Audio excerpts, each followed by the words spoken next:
G'day, mate. 40 here.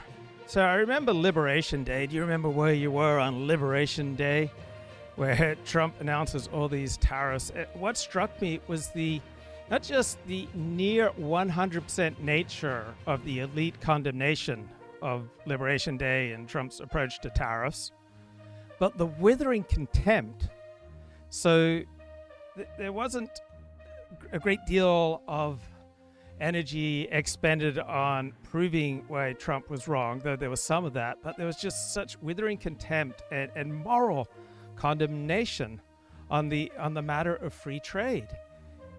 And so why did free trade become so moralized, right? Why was the opposition to Trump so contemptuous? Why was Trump going up essentially against 100% elite opposition? How is there such unanimity with regard to trade? And so I think there has to be more going on here than just simply a matter of truth and economic efficiency. And I'm not here to argue that Trump's approach to trade is right or Trump's approach to trade is wrong, though I've expanded my window with regard to trade to the possibility that Trump is right. But this was clearly not just some kind of policy disagreement, right? The intense, emotional, overwhelming reaction from the elite showed that they were triggered, and this was a direct attack on elite privilege and on the elite alliance that has governed economic and political life since World War II. So after the 30-Year War in Germany in the 17th century, there was this growing conviction among ruling elites that we need to move religion, say, more into the realm of the private sphere, not the political sphere. And then after World War II, there was a growing elite consensus that we need to move questions of race, ethnicity, and nationalism out of the political sphere and allow more and more political decisions to be handled by the elite. And so when it comes to economics, this is an area where the elite expect that they will decide economic policy and then politicians will rubber stamp their decisions. And so Donald Trump comes along and violates this consensus. He defected from the club, and that's why there was such moralized contempt. It wasn't just calm disagreement. So for elites, free trade is not mainly about cheaper goods. It's all about their power and their ruling alliance. So elites can only rule if there are pluralistic societies. So if societies are widely united in the populist nationalist conception where the people come together, right, then elites do not get to rule. But in a pluralist society, then elites can rule because they can make alliances with various coalitions. So in the United States, we've had a high-low ruling elite alliance between the most educated people with the most status and the people most dependent on government welfare. So we have this ruling elite that ties together corporations, financial institutions, NGOs, universities, bureaucracies, governments, all in a single dense network. And the primary actors in this elite circle share credentials, they share elite educations, they share moral norms, they share career paths, and they share a moral language. And free trade stabilizes this network because it makes national borders less relevant to their power and their mobility, but it can preserve national borders as necessary for disciplining those who are not elite, the working class, those who lack the right credentials. So when Donald Trump comes along on, Liberation Day, and proposes all these tariffs, right, this was experienced by our ruling elites as a betrayal, not just an error. Right? Donald Trump was reasserting American national sovereignty over elite consensus. So he said that the United States of America, can override all these ruling elite decisions, such as with regard to global supply chains, expert opinion, international agreements. So this was apostasy. That's why the response was not, you are wrong, but you are illegitimate, hence the contempt.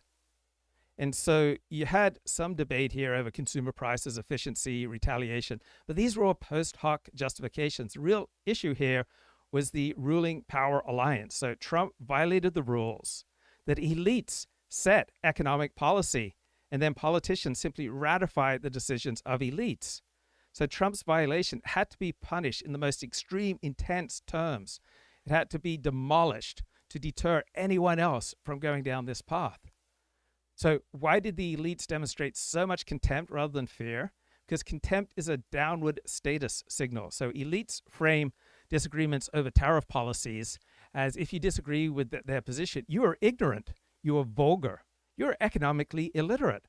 So you will get this type of rhetoric whenever a high status group wants to delegitimize challenges without engaging with them. So fear would imply parity, but contempt asserts hierarchy. Now, tariffs do appeal to many domestic workers, tens of millions who are harmed by globalization, but these workers are outside the elite coalition networks. So their interests get moralized away as parochial, xenophobic, economically illiterate, because acknowledging their interests would fracture the elite consensus. So Republican and Democratic elites differ on some things, but they share the same economic alliance infrastructure in support of free trade. Right? Free trade is one of the few domains where their incentives align perfectly. So Trump exposed this by forcing them to defend the same position with identical moral language. And Trump did not just impose tariffs, he mocked the experts, he ignored institutions, he framed the elites as predators. So that escalated the conflict from a policy dispute to a status war. So you're going to get maximum hostility when challenges combine defection with ridicule. And here is a defector from the elite consensus, historian David Starkey. The Blair transformation of the British state was astonishing in its breadth, and it's been very successful. This is not the same country. The country has been radically changed. The results have been, frankly, disgusting. People are angry about it, and they're correct to be angry about it. You sow the wind, and you reap the whirlwind. What is very striking is the absence of a clear political voice at the moment for the majority. I think we'll look back at this period when we try to write up the history of the 21st century civil war in Britain, and we'll think that we were already in it by 2026.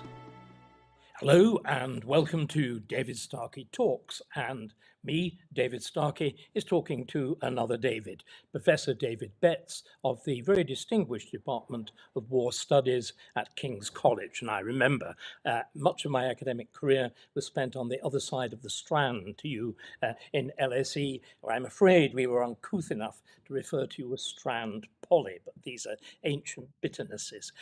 David, you obviously have a very wide reputation in the whole area of war studies, but you've come to this terrible thing which we can call online prominence recently because of your, I think prediction is the wrong word, but you're saying that there are characteristics in modern Britain that give, I think you've calculated it, roughly a 1 in 5 chance of civil war in the reasonably near future. Do I put that broadly correctly?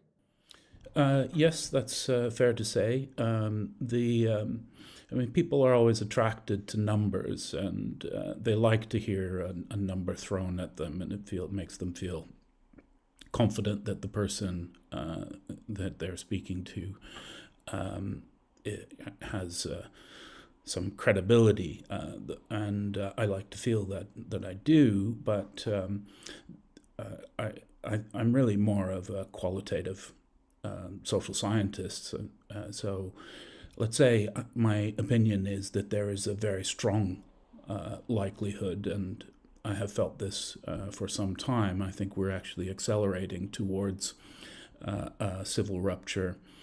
There is a branch of the literature on civil wars on which I've drawn, which is more explicit and more inclined to come up with numbers. That's where I drew the figure you mentioned is from a book by an American scholar named Barbara Walter, who wrote a book called Civil Wars, How They Start and How to Stop Them, if I remember correctly, which was mainly focused on the American case, contemporary American case, and also making the point that this was a country that exhibited many, if not all, of the generally understood conditions of So this country being America or Britain? that being America. And so it was at the end of her book where she remarks that on the basis of her analysis of a range of countries, that where the conditions exist for civil war, the chances of one actually occurring in any given year is about 4%. So if you look forward over a period of years, say 5 years, which was what I was doing, then statistically you get to a number that's something around 18%, given the way statistics work, or given the way probability works. So that's simply where the number comes from. Though I think.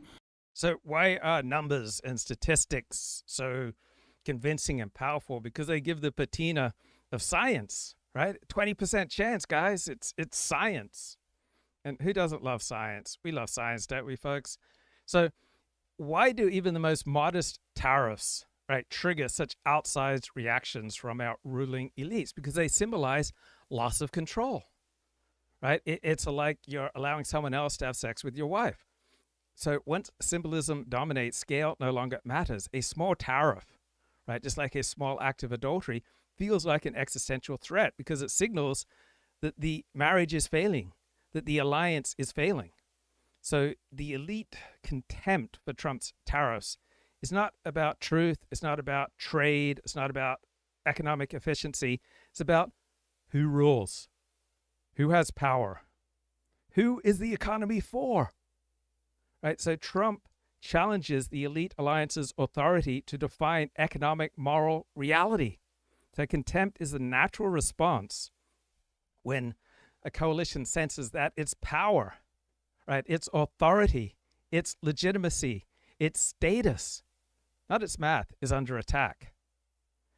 And it's so weird that economists are given so much respect and status when it comes to free trade, because conventional economics doesn't have that much to add to the discussion of trade. So there's a terrific book that came out last year, Industrial Policy for the United States, Winning the Competition for Good Jobs and High-Value Industries. So it notes a major problem with mainstream economics is that it's only good at understanding things that are suited to mathematical modeling, such as price setting in freely competitive markets. So when economics presents a mathematical model, it sounds like it's a neutral, expert map to reality. But the model may not be closely related to reality. We know that the map is not the territory. Now, a map can be useful even when it's not the territory. But a map may also be less than useful. In fact, the opposite of useful. It may be a detriment to understanding the territory. So economics has weak insight into how businesses work, into organization, into management, into corporate strategy, into research and development, how we develop new technology. Economics doesn't have that much to say about engineering, about developing a capable workforce, about how we develop technology, product design, policy by government, and the strategies that nations use to compete. Conventional economics doesn't take into consideration that with all trade arrangements between nations, that their one nation will gain more relative to the other nation, which will then produce a security change. So all these things that are essential to understanding trade, all these things are not really easily reducible to mathematics. They cannot be turned into equations, but they are central to how firms, governments, and economies function. So there are parts of this equation that do mathematize well, such as finance and flows of international trade, but they are quite prone to oversimplifications leading to false conclusions. So why do economists have so much status on trade when their discipline doesn't really have that much insight to give, right? Because economics as an academic discipline serves the ruling elite, not on the basis of truth claims, but on the basis of it seems credible, it's truth adjacent, it is truth, economics produces a truth substitute. Economics produces something that sounds compelling. Economics produces predictions and models and explanations that sound as though they are neutral and that sound expert. So modern states need technocratic language that sounds neutral, that sounds universal, and it sounds objective. And that's what economics provides, right? It gives you lots of math, and that sounds much more neutral, universal, and objective than making qualitative judgments about who's going to win and who's going to lose, who the economy is for. That's a judgment, a political judgment. So for me, the economy should be for the dignity, advancing the dignity and the quality of life for most of my fellow Americans. Now, economics and its trade theory reduces these messy political choices into clean, neutral sounding, universal sounding, objective sounding mathematical models with welfare curves and efficiency gains. We love our welfare curves and efficiency gains, don't we, folks? All right, this is ideal for bureaucratic use, for government use, for elite use, even if it doesn't reflect reality, even if it completely leaves out how firms, nations, and technologies work. So elites prefer frameworks that allow coordination within their alliance without having to bargain over messy things such as values and who the economy is for and who we are protecting and whose ox we're allowing to gore. Those are awkward questions. We don't want to go there. So big advantage if you can sound neutral and expert and above it all and objective. I think that's actually rather optimistic. Can we just pause there for 1 second? Because as somebody who is not hugely well informed in America, but has lived there on and off for quite long stretches, a very obvious point of difference strikes me. America, like France to a different extent, is a country where political violence is effectively established. There is a right to bear arms under the Constitution, which is vigorously used. There is that tradition of the Civil War itself. There is interracial violence in a way which I think surely is radically different from Britain. You've only got to look at the kind of police forces on either side of the Atlantic. One aggressive, heavily armed, the other. So in Germany, prior to World War II, prior to the Nazis rising to power, you had many debates over culture, and some non-Jewish Germans were bewildered that on the two major sides of a debate over national culture, right, you had a German Jew articulating one side, and his opponent was another German Jew. So a key question for these big brain debates is who gets to speak, right? Who has authority? Who has the expertise? So economists have credentials. They have PhDs from Harvard and MIT. So they have this gatekeeping expertise, and so they gain disproportionate status, even if their explanatory power is quite limited. So economists with PhDs from Stanford and Berkeley come along and say, the literature is settled, right? They're not describing reality. They are closing ranks. Economists use math, and math confers moral authority by hiding choice, by hiding qualitative, pluralistic choices, right? Trade policy always has winners and losers. Now, economists convert this winners and losers reality into efficiency language. So elites then get to say there is no alternative. So this removes agency and blame. So elites love academic disciplines that transform these contested political decisions into just technical necessities that should be conducted by elites.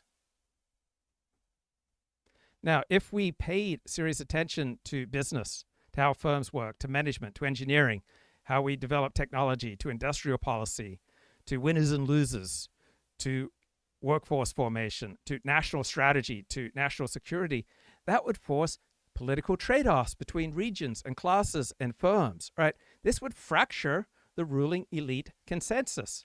So economics ignores these domains, and that keeps the peace. The blind spots of economists are not accidents, right? They're not bugs. They are features of this arrangement. Economists are useful translators for global coordination. International trade governance requires shared abstractions across countries. You can't coordinate Germany, Japan, the US, and the EU using thick descriptions of institutions and culture, but you can coordinate them using math equations and standard models. So any globally portable language will dominate, even if it doesn't describe reality, because it's so useful to those who have power. Any dissent here threatens the legitimacy of the ruling elite. So when critics point out that these trade models by economists ignore how trade works, how nations build productive capacity, the elite reaction is contempt. They want to signal that the alliance is allied, it is together. They're not going to allow room for disagreement, because if the issue comes down to truth, then rebuttals would have to engage substance. Instead, any challenges are labeled ignorant, populist, dangerous, stupid, illiterate. So economists dominate trade arguments because they're useful to power. They provide an elite coordination tech. Their models simplify reality in ways that protect power, protect existing alliances, obscure political choices, obscure how power works. Economists convert difficult political choices into technical imperatives. Status flows not from truth, not from explanatory depth, not from predictive power, but from the usefulness of their rhetoric and their math models in maintaining elite rule. There's a terrific book by Donald Trump's trade rep in his first term, Robert Lighthizer.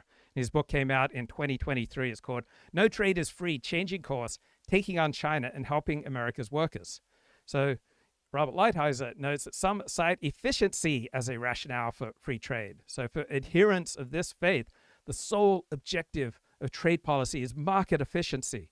Lower tariffs and non-tariff barriers reduce the cost of producing and distributing goods and services. That makes society as a whole better off. So the argument goes. Now, there are advantages to lower prices when considering Americans as consumers. Problem is that adherents of this view seldom consider how this single-minded pursuit of efficiency affects the men and women who produce. So according to the definitions preferred by economists and these efficiency-minded free traders, the downside of trade for American producers is not evidence against their approach, but it's just an unfortunate but completely necessary side effect, because free trade is always taken as a given, not as an approach to be questioned. So rather than envisioning the type of society desired, and then in the light of that conception of the common good, creating a trade policy to fit that vision, economists do the opposite. They start from the proposition that free trade should reign and then argue that society must adapt. So economists will acknowledge that lowering trade barriers causes economic disruption, but they won't suggest that the rules of trade should be calibrated to help society better manage this. So on the right, libertarians deny that these bad effects are really a problem. The benefit of all these cheap consumer goods for the masses outweigh the costs, and factory workers can be retrained to write computer programs. On the left, progressives promote trade adjustment assistance and other wealth transfer schemes as means of just smoothing over the rough edges of globalization. Still, however fragilely, preserving the inheritance of the civilian police force of Sir Robert Peel. So doesn't the extent to which violence is institutionalized and legitimated play a very important part? And wouldn't that distinguish us, even now, from America or France? I think that's true. I think there's a strong distinction between European countries and the United States, for the reasons that you mentioned. And to that, I would add, I think that the United States has more. I think it has more kind of intrinsic health remaining in its political system. I think it has more potential to recover itself. That will be painful, undoubtedly. We can see that occurring on the streets. And the chat says that if you disagree with Jewish opinions, they will destroy you. So I don't agree. And I would ask you, why are you so bought into looking at Gentiles as absolutely pathetic sheep? There are 50 times as many non-Jews in America as Jews. Why are Gentiles so pathetic that if a Jew comes along and gives an opinion and a non-Jew disagrees, that then the non-Jew is destroyed? How does that happen? See, I have a higher opinion of non-Jews than you do, right? You must have absolute withering contempt for non-Jews. I have a radical perspective. I think non-Jews are just as capable as Jews, that non-Jews have just as much agency as Jews. You don't think non-Jews have agency. You think that if a Jew comes along and tells a non-Jew to go suck off a dog, then the poor non-Jew, he has no choice. He has to go suck off a dog because, after all, a Jew told him to do that. See, I don't share your withering contempt for non-Jews. Just have a different perspective there. So debates over free trade are really debates over which groups get moral standing. They're not really disagreements about economic efficiency. So efficiency is elevated as the sole legitimate objective of trade policy because that suits the interests of power, the ruling elite. Because once you accept that premises, everything else becomes a downstream adaptation, right? Workers and societies must all adjust to these abstract mathematical models. Communities must retool. Nations must conform, right? This isn't a truth conclusion. It's not an analytical conclusion. It is an elite alliance commitment. So efficiency-first economics privileges one particular coalition, right? The winners from free trade are globally mobile capital, multinational firms, high-skilled professionals, finance, and consumers who are understood abstractly as just price-sensitive individuals. Now, the losers are place-bound producers, workers, and regions. So by defining society as just consumers plus the aggregate welfare, economists implicitly choose sides while simultaneously sounding objective and neutral. So dominant elites universalize the interests of their own particular coalition and then describe that as neutral science, neutral expertise. You don't want to go against the science, do you? And harm to producers is treated as a side effect. Once you take free trade as the axiom, the dominant frame, then losses by producers are tragic but unavoidable. So harm to outgroups is reclassified as an adjustment cost. So the moral burden is shifted from the policy to the people harmed by it. The policy is innocent, and it's the victims who must adapt. So economists reverse means and ends. Economists start with free trade as a given and demand that society must conform, rather than finding a social vision first. Now why? Because trade rules are not neutral rules. They lock in the ruling elite's power. Questioning them would reopen distribution conflict inside the elite. It would fracture the ruling elite consensus. So free trade rules are treated as though they are natural law. They're just self-evidently true. And society becomes the variable. But it doesn't seem quite, it isn't a political culture which is so inert, which is so apathetic, and which has so fully, in which the elite has so fully and completely embraced national decline, as have European elites, which seem to have given up on governing. In other words, this is the enormous difference, isn't it, between somebody like Keir Starmer, whose essential approach to everything is to try to do something and then stop, with Trump, with that extraordinary facility, his monarchical instinct, whatever one thinks about it. There is in the American political system at least a reserve of energy that can actually do something, whether one approves of it or not. I think that's correct. I would say that, at least from my perspective as a distant observer of the United States and somewhat closer to the British case, of course, that the difference is, I think, that Trump genuinely wants to save his country, whereas I don't think that Starmer and his advisors, the people close to him, in fact, generally. Hey, we got a super chat from Ricardo. What's up with all the anti-Gentilism in the Epstein emails? I'm not aware of that, bro. I didn't realize that there were anti-Gentile sentiments. That's scary. That's frightening. No racism, no bigotry. That's what I stand for.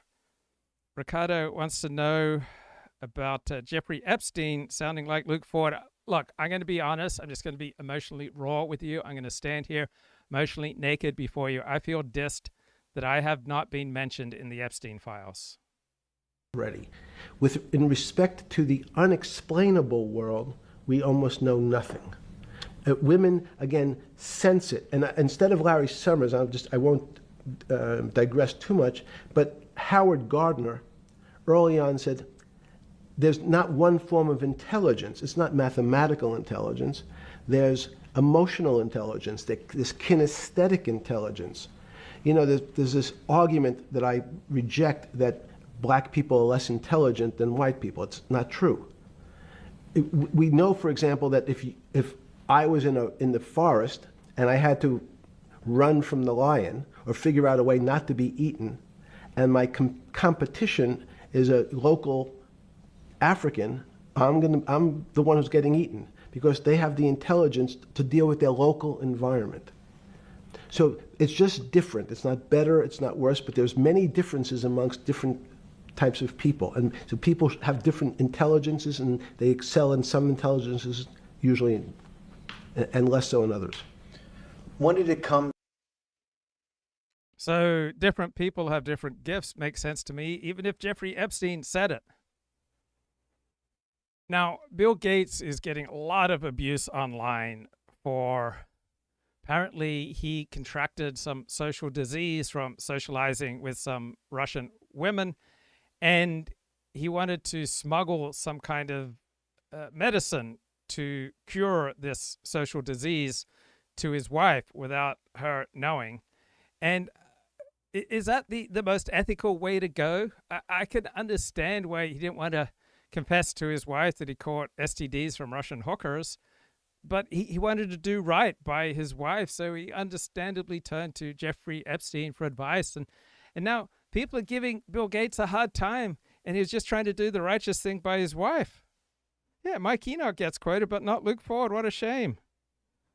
Different peoples have different gifts. I absolutely agree. I think it's a useful framework on life that is not only true, it's socially acceptable. So it's not enough to be true and accurate about reality, right? If you're going to talk out loud, you really need to be socially acceptable. And it's hard to find anyone who's more socially acceptable than Luke Ford. Sorry, I couldn't even say that with a straight face.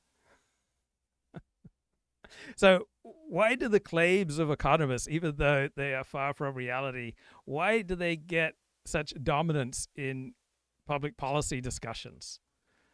Right? Why do the concerns of producers and national security and national capacity and community stability and strategic autonomy, why do they get dismissed?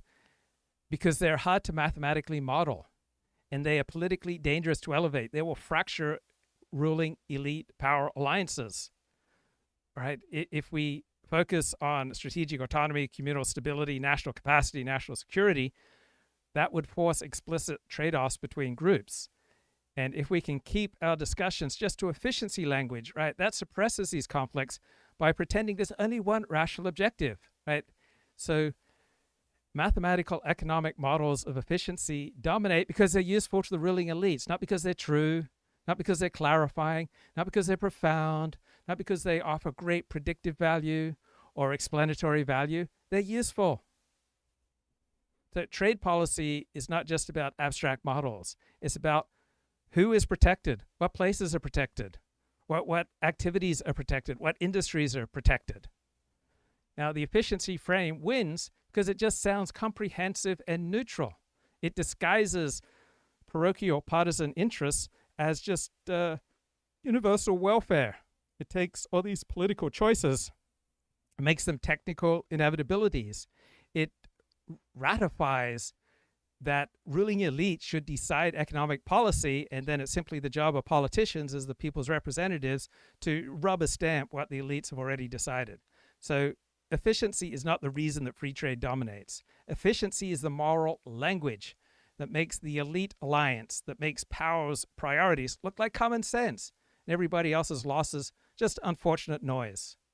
Also, the language of economists is difficult for outsiders to speak, but it's easy for insiders to coordinate around, right? This is the ultimate tool for maintaining hierarchy, for maintaining power, for maintaining an elite alliance, because you mathematize the discussion around free trade. That ensures that any challenger who doesn't have elite credentials, this makes sure that any displaced factory worker or anyone who is not aligned with elite power is dismissed, not for being wrong about their own life, but for being illiterate in the alliance's private tongue. If all the elites can speak the same mathematized economic language, then they can make a plausible claim that they're just neutral, they're just following what is true. How exciting. We may have a war in the Middle East. Maybe Trump will go after Iran. I don't support that intervention. But I do admit it's very exciting. And now I'm probably a bad person for finding the prospects of going to war very exciting. Michael, thanks for joining us. Thanks. All right, let's bring in National Security Institute Senior Fellow Andrew Barine. Andrew, thank you for joining us. You heard it there. The president is saying that the Iranians are talking to us, seriously talking to us. But in the U.S. and the Iranians have been seriously talking to each other on and off for more than a decade right now. Is there reason to believe that the Iranian regime has actually changed what it's willing to give up here? Well, I think that part of the calculus is how much leverage in terms of kinetic force, both on the offensive side with things like F-15s, F-35s, hundreds and hundreds of Tomahawk missile tubes in their backyard, in addition to their off-ramps. And it comes down a lot to what are the red lines for the Iranian regime. President Trump and the White House are making very clear that no nuclear capability needs to be first and foremost, and secondly, they must stop killing protesters that some estimates have reported over 30,000 Iranians may have been killed by the Ayatollah's regime. So Horatius says, it's funny how 40 always calls me someone in chat. That's fine. I don't like you either. Bro, I need to use the objective sounding language. I need to rise above personal petty disagreements and tensions. So I prefer someone that presents me as an objective truth optimizer. I don't want to be down in the mess of normal human relations. I want to pretend to be above all that. I'm just here optimizing for truth, guys. I don't have any personal petty feelings.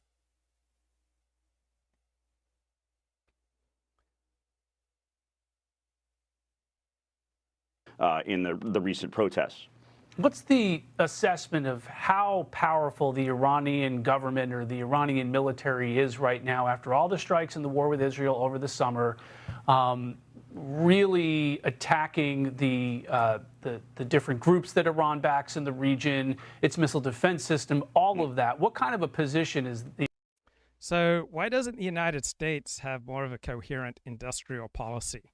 Because that would mean that you pick winners, that you privilege some groups, and you make other groups vulnerable, right? You would tie the state to specific peoples, specific firms, specific sectors, specific regions, and then it would be much easier to hold power accountable, right? This is poison in our current political order. This would fracture the ruling elite consensus, right? The ruling elite consensus, not just in the US, but in Japan and Australia and Europe, it's all built around mobility, abstraction, deniability, and claims of objectivity.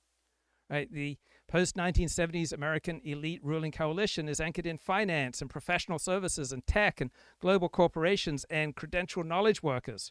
Right? These groups benefit from claims of neutrality and objectivity.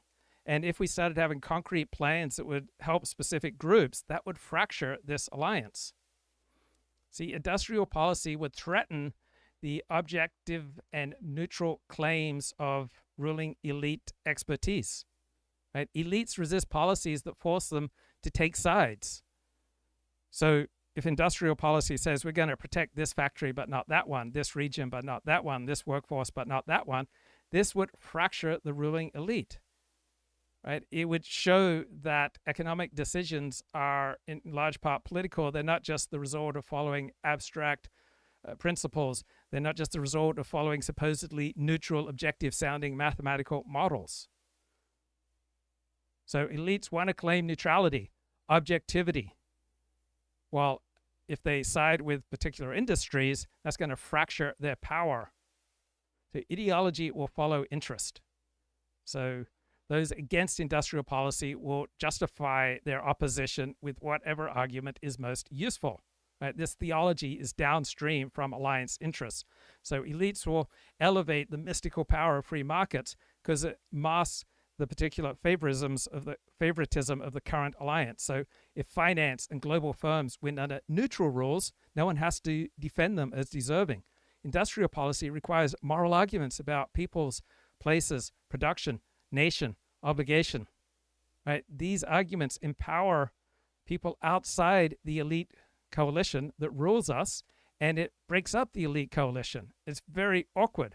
Now, in other countries where producers have more power, where labor has more power, where nationalism has more power, then you have industrial policy binding coalitions together. But in the United States, the producer class is fragmented, geographically dispersed, it is politically weak.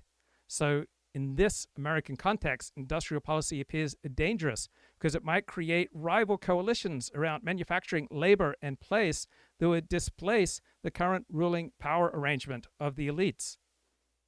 So this is what America does instead. It likes to go the indirect route: tax credits, research and development subsidies, defense procurement, intellectual property protection, financial market support, regulatory favoritism, but disguised as serving the needs of safety or innovation. Right? We have stealth industrial policy.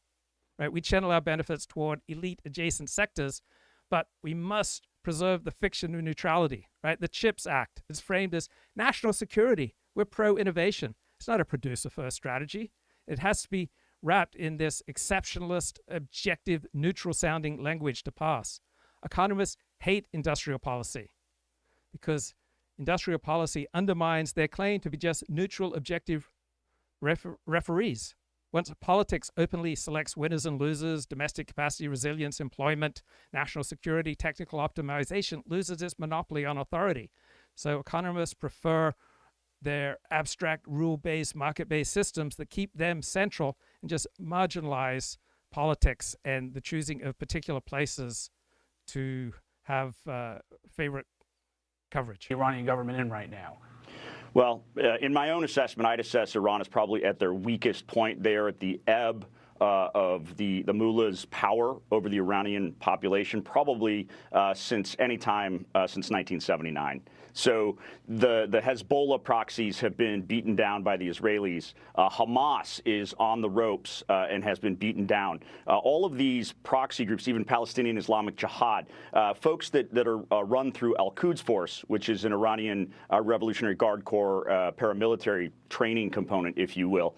So a lot of their global, regional terrorism efforts have been greatly compromised. Add to that things like Midnight Hammer, which showed that the United States had the ability to completely... Midnight Hammer was my nickname at university. The guy who drove into the Chabad Center was a former attendee. Yeah, there's video of him dancing around inside the center prior to the attack. So people are complicated. Which large language model does Luke like talking to best?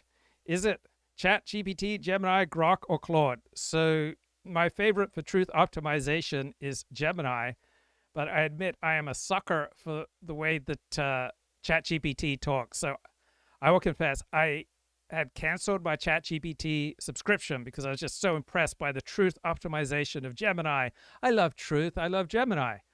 But I missed the friendly, accessible language of ChatGPT. So last night, I gave in and I renewed my subscription to ChatGPT. So I like the way that ChatGPT talks, but I recognize that overall that Gemini does a better job of optimizing for truth. And I noticed that Gemini hallucinates a lot less than ChatGPT. Manchester United just won 3 games in a row. Well, they got a new manager and he's got some innovative strategies. I love studying sports strategy because it's both high IQ and it's viscerally compelling because it's sports. Who doesn't love sports? We love our sports, don't we, folks? It's like a substitute for war.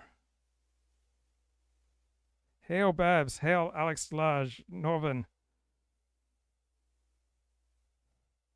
Norvin was great. He messaged me a couple of months ago. How's Norvin doing? Thoughts and prayers. Almost flawlessly defeat their integrated air defense systems. And now you add to this the political unrest. And one of the things that I'm watching most closely through big data analytics and a lot of these Starlink terminals that have been smuggled into Iran and are leaking data out to compromise their blackout, it indicates that there might be some... So I've always had various narratives where I'm the star. So from approximately age 6 to 9, I thought I'm going to become a Christian missionary. I'm going to go to the darkest places on earth. I'm going to go to Africa and India, and I'm going to convert thousands of people to Jesus. And then I entered school in second grade, and to avoid getting hit, I became quite adept at telling lies. So unlike 40 today is just a total truth optimizer, when I was young and vulnerable and I didn't like getting hit, I became adept at telling lies, but I got caught out. And so I got the punishment that I'd have to read 40 pages of dense Christian apologetics every day and type out a one-page summary to show that I understood what I'd read. And this was a 6-day-a-week assignment. So when my mates were out playing around, right, I had to do this. Also, I had to bike all the way home during my lunch hour, eat a hurried lunch, then bike all the way back. So I already enter school late. I'm already socially awkward. Now I get to have less time with my mates. And so even though I become intellectually convinced about the truth of Christianity, I'm just emotionally more and more mad at it because I have this onerous punishment of reading all this dense Christian apologetic work. So I cease wanting to be a Christian evangelist, and I decide I'm going to be some great military or political ruler. And then in 8th grade, I decide, now I'm going to become a journo. So from about age 13 until about age 19, I want to become a journo. I want to become like Dan Rather. I want to anchor the CBS Evening News. Then about age 19, I'm reading a lot of economics books. And so I decided, now I want to become an economist. So from age 19 to 22, I have this narrative where I'm going to become this great economist. Then I get sick, I get bedridden, my world falls apart. I become a Dennis Prager follower. I'm going to become an evangelist for ethical monotheism, and I'm going to convert to Judaism. And so that sustains me for about a decade, but I'm not able to make a living as an evangelist for ethical monotheism. So eventually I find I'm making a living writing a gossip column about the porn industry, which is a bit of a step down from my expectations, but I reframe it as I am this courageous warrior for truth. And that sustains me for a while. Anyway, I don't know what the point of all that is, but I always come up with narratives where I'm the hero. Pressure and divide growing between the ideological extremists of the Iran Revolutionary Guard Corps and its Artesh or regular military. And I think if we start seeing the regular military either abandon positions or refuse to participate with IRGC in internal control operations, I think those are the types of indicators that would show Iran might actually be ready for some strikes that could result in regime change. And I think a lot of U.S. and allied folks would benefit if there was regime change in Iran. I mean, do you think that? Oh, so here's the point. So one morning, September 1985, I'm running late to get to Sierra Community College, and I'm tuning the radio in my car as I'm going along this country road. And when I look up, I'm about to hit a parked school bus. So I prang into the school bus. Like I total my car. This is where I got the stitches. And it's the first time I've ever been in an ambulance. And it was a trauma because I loved my car. And now I destroyed my car.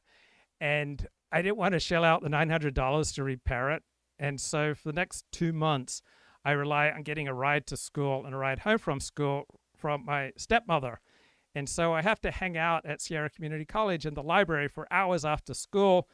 And at this point, I was not a dedicated student. I was a B student. And so I immersed myself in reading National Review and The New Republic and other magazines. And I was free market, Chicago school, Milton Friedman, libertarian advocate at this point, big believer in free trade. And then I read this New Republic article that said, well, look what nations do when they're fighting for their survival. They're not into free trade. They start using industrial policy. And I remember thinking, that's a really good argument. I don't have a refutation for that. So you'll notice that whenever the survival of the nation is most intense, then industrial policy returns, right?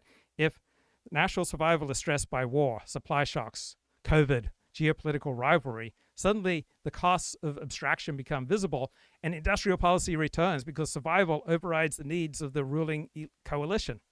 Then, once the crisis fades, elites revert back to their objective-sounding rule-based governance to restore internal peace. But if we're most desperate, and then we most likely to turn to industrial policy, maybe that desperation is pointing to a truth. I would always tell my sponsees that usually our problems are not our problems. They're a symptom of a deeper truth. And that if someone gives you some painful feedback, there are probably 20, 30 other people who thought the same thing, but they just don't want to go to the bother of telling you.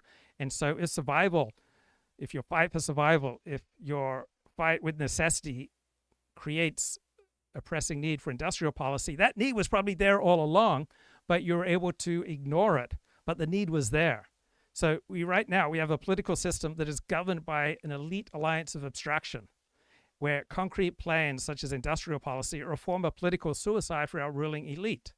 So the rules-based order that uses all this objective, neutral-sounding expertise claims, right? This isn't just a preference. This is the vital defense mechanism for our ruling coalition. Regime's numbers are actually, days are actually numbered here. This is just coming off a month where we saw protests throughout the street, human rights organizations saying that the Iranian government has killed several thousand people in just the past month there.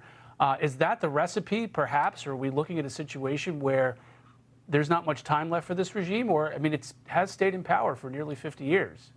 I mean, that is the let's call it $1 trillion question. 20% of the oil flowing for the world's oil flows through the Straits of Hormuz. Iran has been the world's largest state sponsor of terrorism in my 20-plus year career in national security. There's really no question that they have withstood several revolutions. Recall the Green Revolution several years ago, and I think. So supposedly only about 20% of the Iranian population supports the ruling regime. And it just makes you think that the other 80% are pretty pathetic. Right? If 80% allows themselves to be ruled against their will by a more disciplined and effective 20%, right, it doesn't raise my esteem for the 80%. Perhaps that's harsh of me. So was the school bus filled with kids? Yes, and they all gathered around the back window, and they weren't particularly respectful of my plight. Now, they were fine, right? My 1968 Volkswagen Bug runs into a parked school bus, and the school bus was not damaged. Right, my Volkswagen Bug was deeply damaged, and I got the scars, and right, I'm bleeding, but the kids were just fine.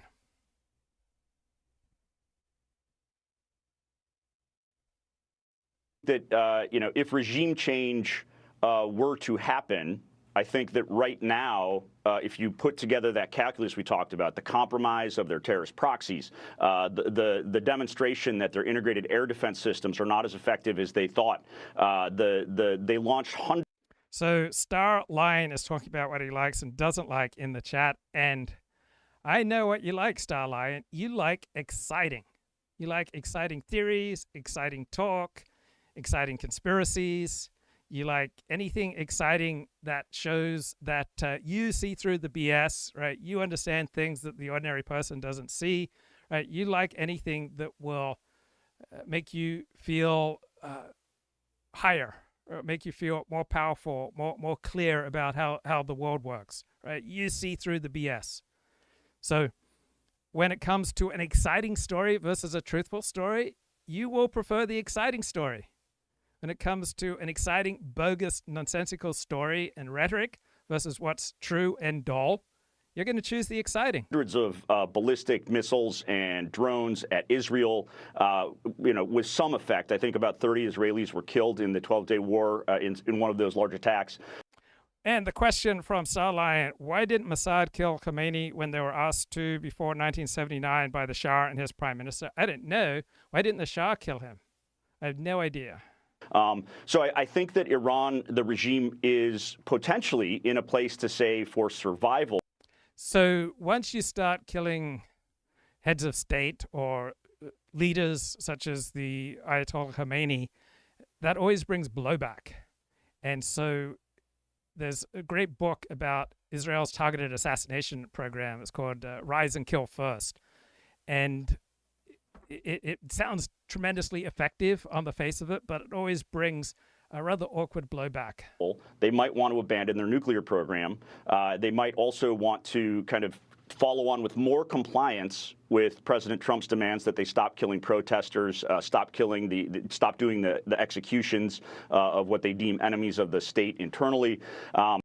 So should I feel bad that Donald Trump told people in Iran, go out and protest and we'll protect you, and then they went out and protest and they get slaughtered in the tens of thousands? I don't think I blame Trump for that. If you go out and protest because Donald Trump tells you to go out and protest, you're an idiot and you're not adapted to reality, right? You can't accept the things that people say at face value. It's like, oh, Donald Trump told me to go out and protest and he's on our side, therefore I'm going to go out and protest, right? You're nuts. That's such an idiotic decision. I don't think I would make it, right? I would be the coward hiding at home, right? So I'm not sure I blame Donald Trump for these thousands of fatalities or oh, Donald Trump told them to go out and protest and therefore they had no choice. Their agency was removed. They had to just do what Donald Trump, they believe Donald Trump. If you believe Donald Trump on a literal basis, you're foolish. You're silly. So why does our ruling elite prefer abstraction? Because it's a great coalition defense, right? If they can have a preference for rules and principles and abstract mathematical equations, right, they get to effectively manage their ruling coalition. So if the US government was to launch a mission to rebuild its shipbuilding industry or rebuild manufacturing in the Rust Belt, right, that would be a massive transfer of status and capital away from global coastal finance and tech hubs. So the incumbent elite would frame this as inefficient or distorting because it would force an explicit status demotion for the current winners in the current ruling class. So pretending to operate on the basis of a rule-based system, an objective system, what the economists say, that allows the winners, the ruling elite, to just keep winning silently because they simply support the global rules-based order, guys. They support what's objective. They just follow the expertise. So political decisions that require public moral arguments for why these industries, these firms, these people, these places deserve more support than just the neutral market outcome, that would fracture the ruling elite coalition. And so when you get the CHIPS Act, you need to use exceptionalist framing. It's all about national security.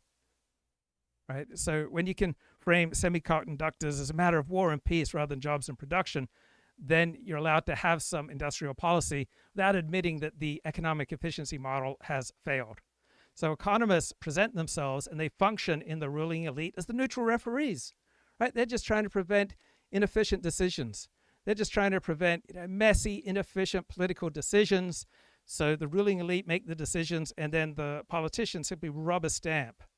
And so economists can come along and tell you industrial policy is inefficient. So they provide a high status alibi for the elite to ignore the interests of vast swaths of the ruling class and the producer class. Now, if the goal of the economy is national capacity, then the economist toolkit is useless. So the economist must insist that the goal is aggregate welfare, right? This is a metric that peaks when the elite's preferred sectors, finance, tech, services, are dominant. So the weakness of American industrial policy is a side of the strength of the elite alliance, right? They're strong enough to suppress any policy that requires them to name who the economy is for. The elites need to keep the discourse stuck on growth and efficiency. And so that way their power is safe.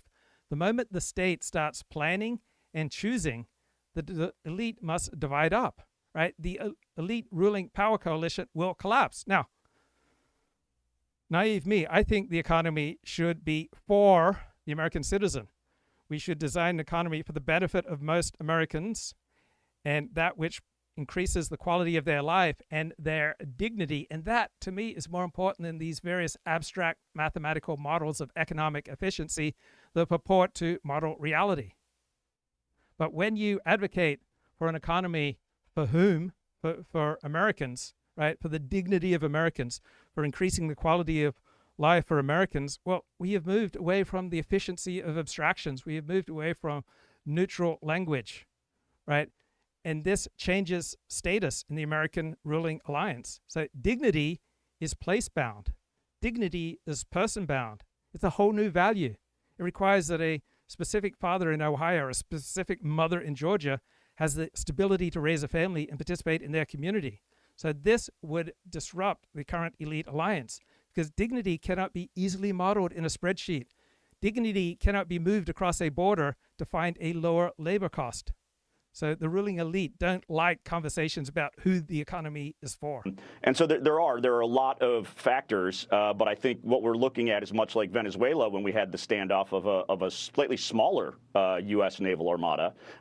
Maduro saw what happened, and rest assured, the Iranians, Chinese, and Russians and North Koreans also saw what happened. And so we're seeing, I think, Iran's going to have to make I don't know how long they have. Nobody does. But they do need to determine if they want to strike a deal over nuclear programs, stop killing tens of thousands of their own people. Several people in the chat have been emotionally naked with me. My vulnerability has inspired their vulnerability, and they were able to open up and say, look, I don't like you. And so you should know who I'm performing for, right? I am performing for 5 philosophy professors around the world, right? I want the good opinion of 5 philosophy professors. That is my chosen audience. Here I stand. I can do no other. So help me God. So when you advocate for an economy centered on the dignity of citizens, that's revolutionary. That disrupts the ruling alliance. So populists, nationalists, tribalists, we like to talk about dignity, right? And we do it to signal that the ruling expert elite have failed us. So when I say the economy should provide dignity, I'm implying that aggregate GDP growth, the primary metric of the elite alliance, is a false god. So elites will respond to the language of dignity with great opposition, deep skepticism. They'll try to redefine it. So the professional managerial elite will say, well, dignity comes from inclusion in global systems. Dignity comes from democracy, by which they mean elite rule. Dignity comes from retraining for tech jobs. Dignity doesn't come from stable local production. So the ruling elite want to steer the conversation back towards the domains where their credentials give them the most power. Now, I want to focus on dignity. I want to focus on American citizens, right? I want to focus on nationalism and populism, right? I want to focus on a common fate alliance strategy. I define my in-group as my fellow American citizen.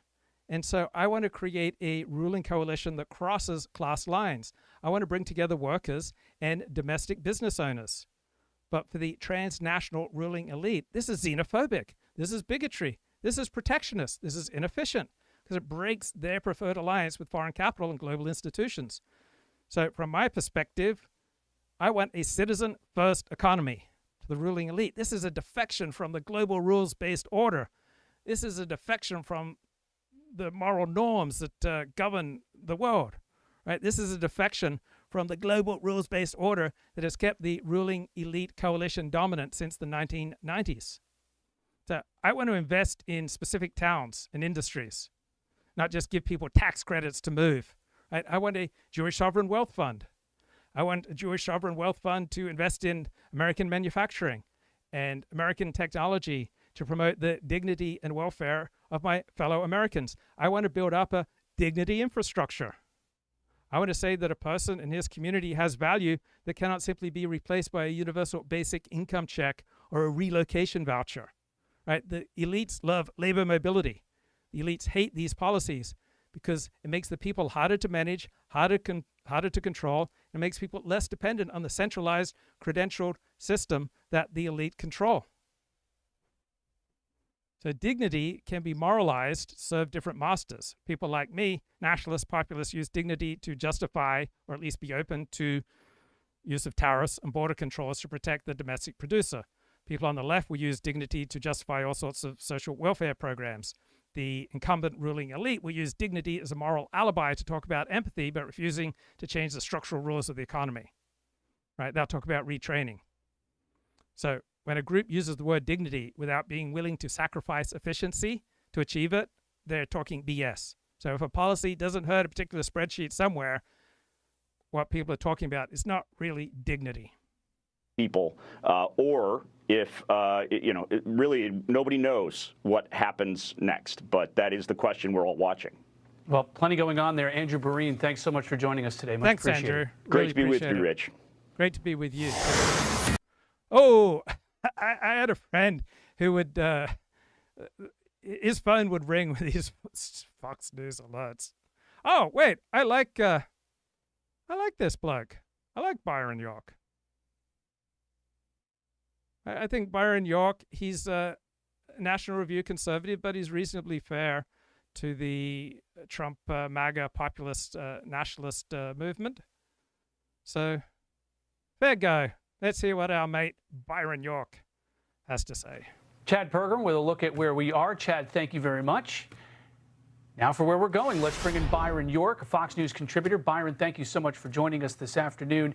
Do you think this is the type of bill that will pass the House either tomorrow or the next day, and then we can get into the issues of DHS funding? Or could Speaker Johnson really run into some trouble here getting this through the House? Well, he could. I think Chad just described a number of options that are all really complicated and all depend in some degree on some cooperation from Democrats. And I think it's amazing that we're talking about a government shutdown, that we're in a government shutdown so soon after the last one, which Democrats lost. But I think what we're going to have here is at the moment, you not only have funding for DHS, Homeland Security, held up, you have funding for the Pentagon. So when he says Democrats lost the last shutdown, doesn't really reflect in the polls. So in a matter of certain abstractions, you could say, oh, the Democrats lost, but in terms of political power, it didn't really seem to cost them. You have funding for the State Department, for all other parts, many other parts of government. And just like the last time, the American public wants the government to be open.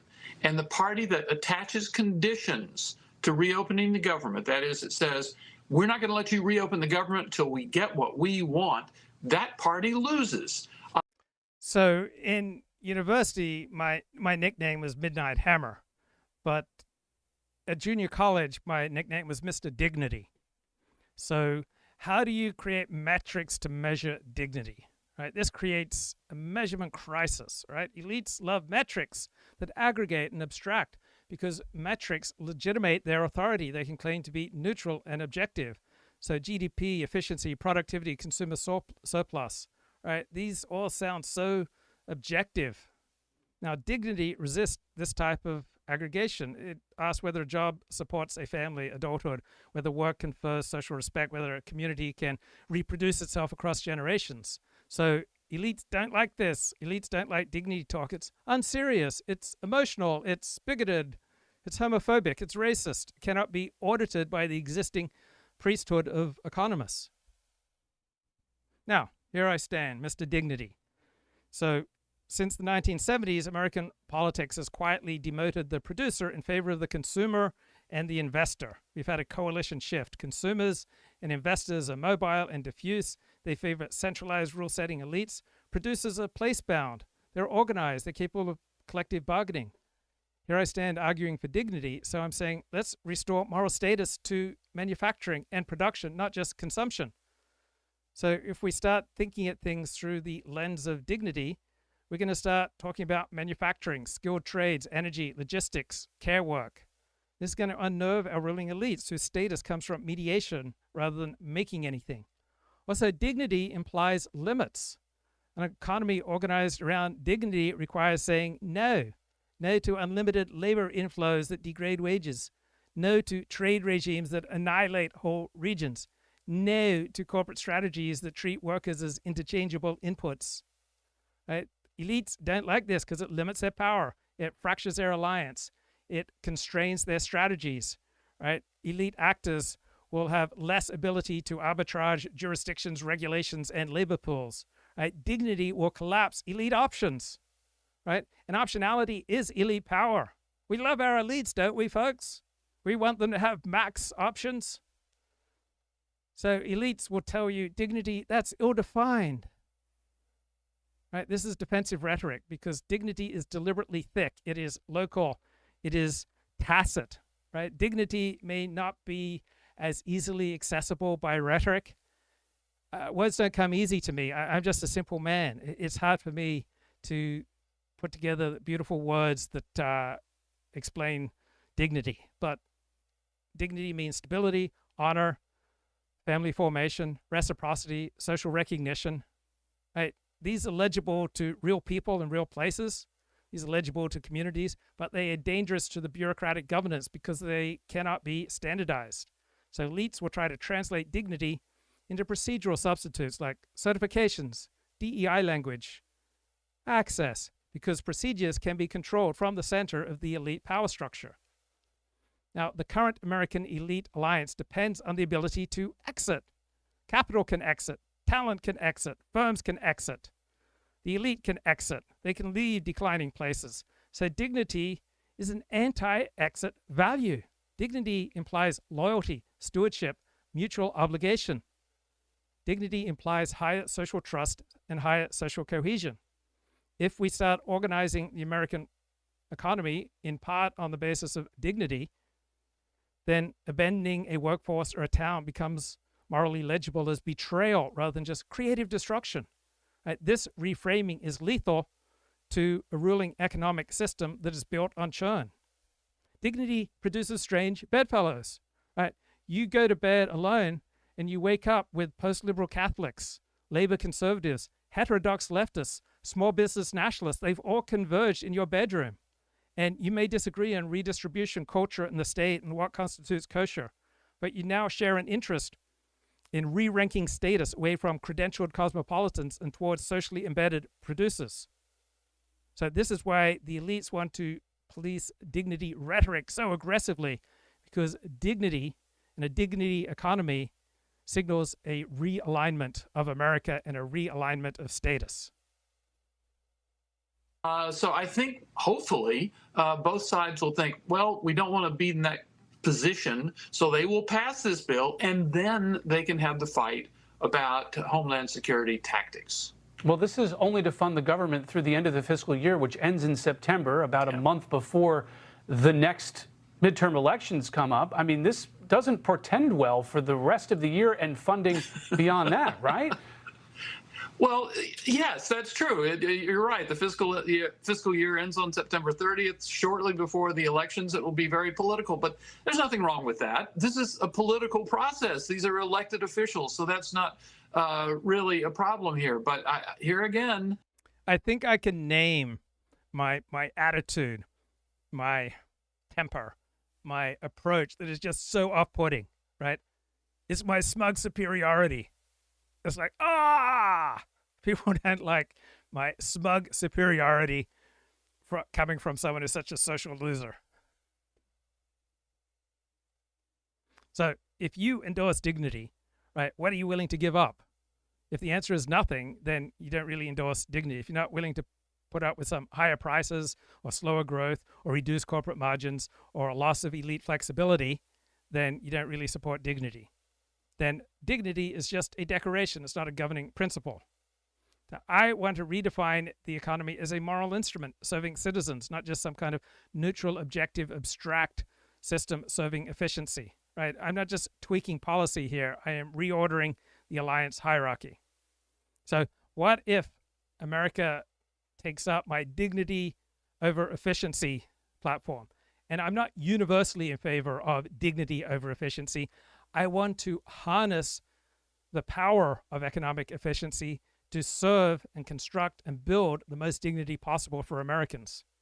So an elite counter move will harden quickly. So once you frame dignity as the purpose of the economy, incumbent elites cannot concede that without losing rank. So they will do three things. They will moralize efficiency, they will redefine dignity, and they will pathologize dissent.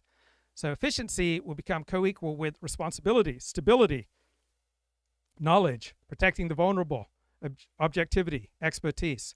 So any policy that sacrifices efficiency will be framed as reckless, inflationary, cruel to the poor. Dignity will be redefined as psychological affirmation, access to mental health services, inclusion in global systems rather than stable work. Advocates of dignity will be described as unserious, emotional, bigoted, dangerous. Because elites want to defend their status by controlling what counts as truth and rational. This is a war over who gets to define reality. Dignity talk becomes a sorting mechanism. Once dignity is in play, people will be forced to reveal which alliance they belong to. Right? Corporate Democrats and Chamber of Commerce Republicans will converge rhetorically against populism, even if they disagree on culture. Labor-oriented Democrats, post-liberals, nationalist conservatives will converge awkwardly around place-based production and citizen priority. And you'll get accusations of betrayal and apostasy because dignity is a value that will reorder status. Policy fights will shift from redistribution to production. Instead of arguing who gets which government transfers, the fight will move to who gets to make things and where. So industrial policy, procurement rules, domestic content requirements, immigration caps, energy build-out, zoning come about things more than objective principles and marginal tax rates. I got a shocking insight for you. People who have a high in-group commitment don't care that much about marginal tax rates. So this will alarm financial and professional elites because production power creates rival centers of authority outside credential systems. So you get intense resistance that is framed as guardrails, norms, expert oversight. In the Seventh-day Adventist Church in which I grew up, right, theologians and church administrators occupied the highest status rung, except in one area, doctors. Right, doctors had a great deal of status and power and money in the Seventh-day Adventist Church because of the church's emphasis on health reform. Dignity forces conflict over borders and international membership. Dignity is bound to the citizen. It's not abstract. It's about who counts, who has priority, who owes whom. So immigration becomes even more explosive, not because of racism, but because dignity collapses the elite fiction that everyone can be morally equal while materially unequal. So elites will respond by accusing dignity advocates of moral failure because moral accusation is cheaper than making any kind of material concession. If you're making demands to keep the government, to open government back up, and it's shut down now, it's just been a couple of minutes, but it could stretch on. If you're making demands to reopen the government, you're probably going to end up losing. With these debates over constraints on the Department of Homeland Security and ICE, do you think that there is a compromise there with the president now and Chuck Schumer engaged, that they could find something that both sides will find at least reasonable? Well, I think there are certainly some compromises that could make a lot of sense. For example, the Democrats want ICE agents and other agents to wear body cams. Well, that was a big debate among police departments years ago, and it was solved, and body cams have been, I think, a good thing. And I think police departments have come to see that.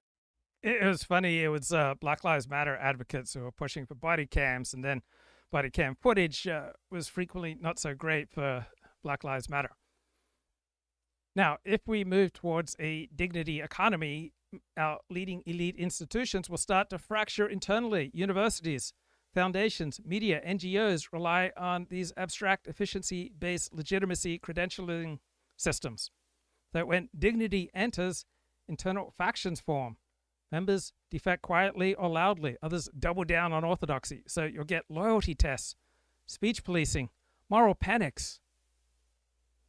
Dignity coalitions are unstable. Right? There's great risk in creating dignity coalitions because dignity is thick and local. Coalitions built around it are harder to discipline. There'll be fights over whose dignity counts more. Is it workers versus parents, rural versus urban, citizen versus legal resident?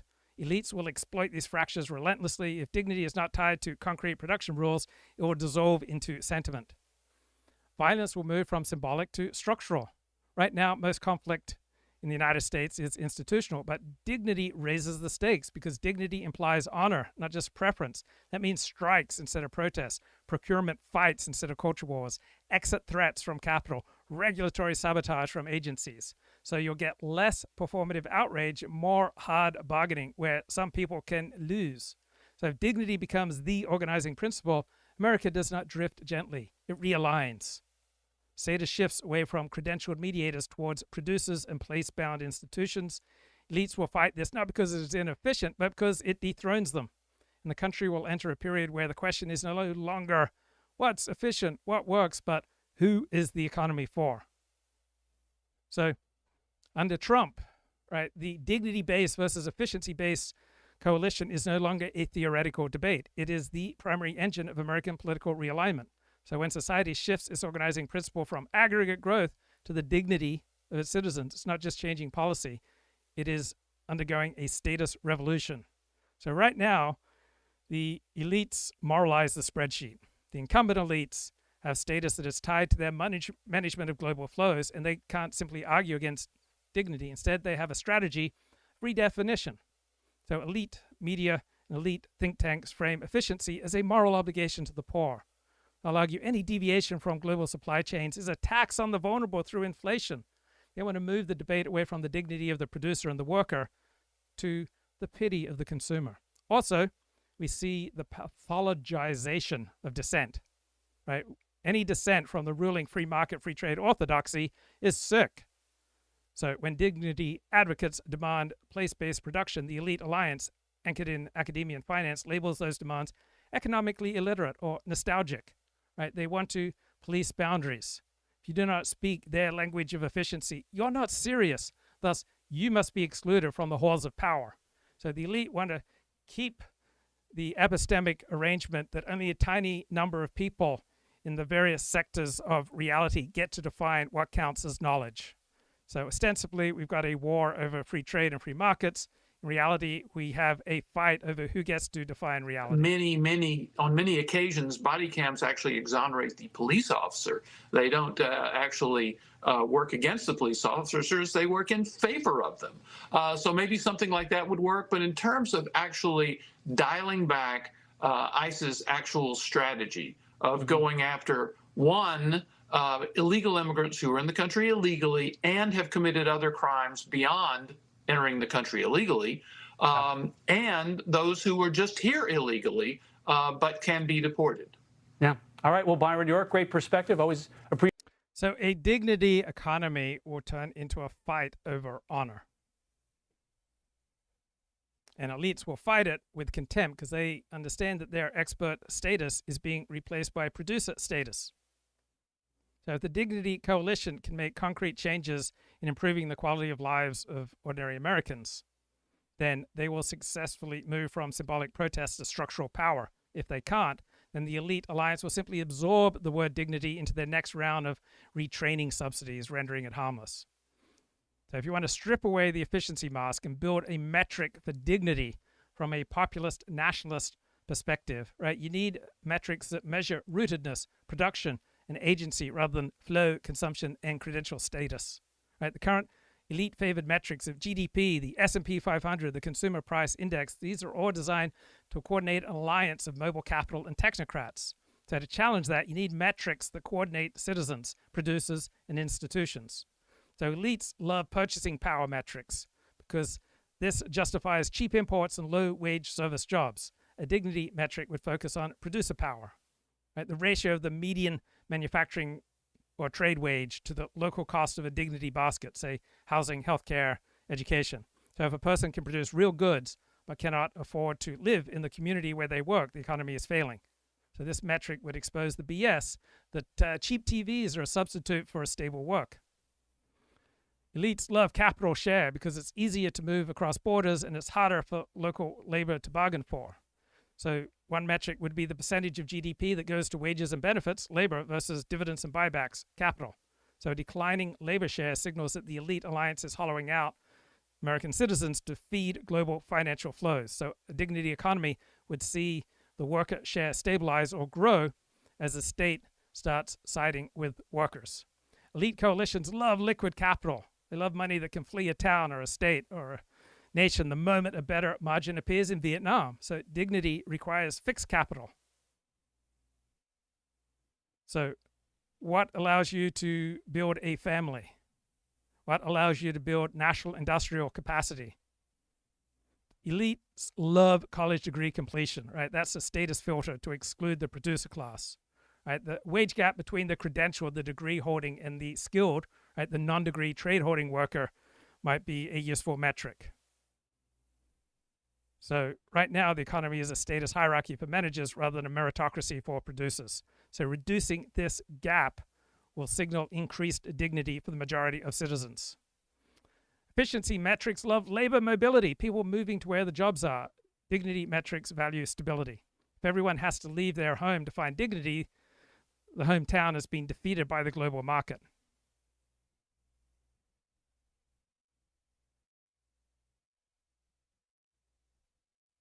Speaking, our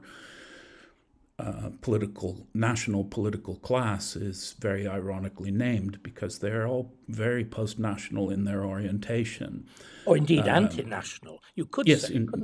Yeah, I think that is fair. That is fair to say. I mean, I generally say post-national. I don't want to load it too heavily, but the bottom line, I think, is that the United States, for better or worse, has a national leader who does think in national terms, who has So expertise operates as a form of status closure, as a form of jurisdictional monopoly, right? If you don't have certain credentials, you don't get to participate in this discussion.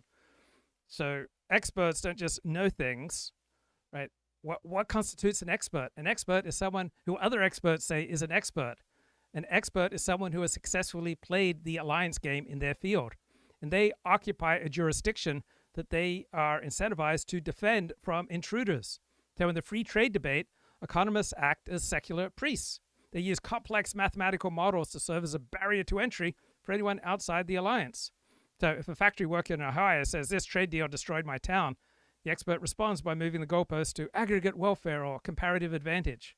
So the contempt for any deviation from the elite economic model is a defense of their professional power and jurisdiction.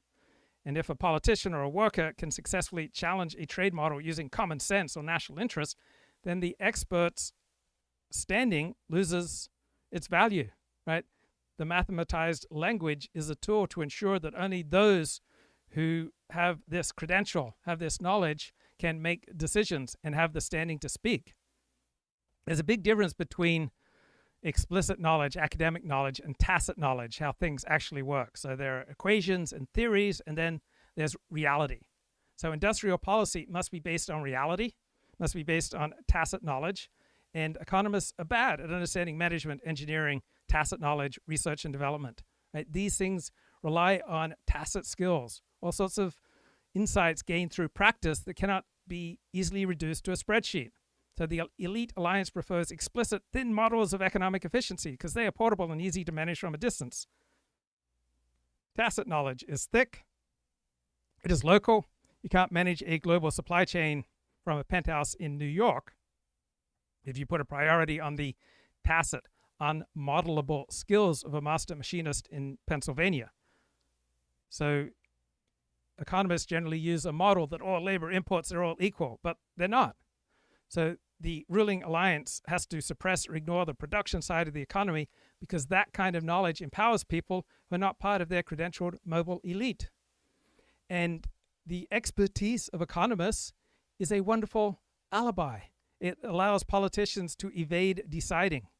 They don't have to make choices that create winners and losers and suffer the consequences. So they can outsource these choices to neutral experts and natural market laws, and so they can avoid the moral responsibility of who suffers. So when free trade is a given, right, this is a black box strategy, right? The controversial political choice is placed inside a black box of economic expertise. Anyone who tries to open that box is anti-science or illiterate. So the alliance gets to maintain an expert liberal facade while exercising technocratic, hidden partisan power. The expert provides the alibi that the outcome was inevitable. It wasn't a choice made by an elite to benefit themselves at the expense of other people. So elites portray their explicit knowledge as universal, mathematical, and neutral. They're all about global flow, efficiency, and credentials. The expertise of the producer and the manufacturer is parochial, anecdotal, unscientific. It's tacit, favors local production, dignity, and the skilled worker. So the elite have so much contempt for this side, right, because they want to delegitimize competing types of knowledge. Right? Experts do not just possess knowledge, they defend power. They defend their status. So in the free trade debate, economists use all these complicated mathematical models to create barriers to entry for anyone outside their alliance.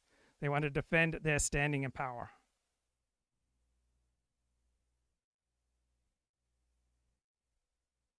an apprehension of the national interest. He may be a country club sentimentalist and very awkward individual in many, many ways, but unlike our own elite, which is, I think, just fundamentally managerial and post-national in its orientation, and they don't really see the erasure of this Britain as a cultural historical entity as being terribly, being any sort of tragedy. On the contrary, they rather embrace it, don't they? I mean, the whole, rebanding of Britain under Tony Blair, Cool Britannia, a new country, was in fact, with a great deal of academic connivance, an attempt at the erasure of history, to say we are starting afresh into a brave new wonderful world of the Equality Act, of the Human Rights Act, the elevation of judges above politicians. So clearly one of the things that you are focusing on is the view, which I suppose. I'm a big fan of the philosopher of the social sciences, Stephen Turner, and he wrote a powerful book, I think came out about 10 years ago, Liberal Democracy 3.0, Civil Society in an Age of Experts, came out in 2003.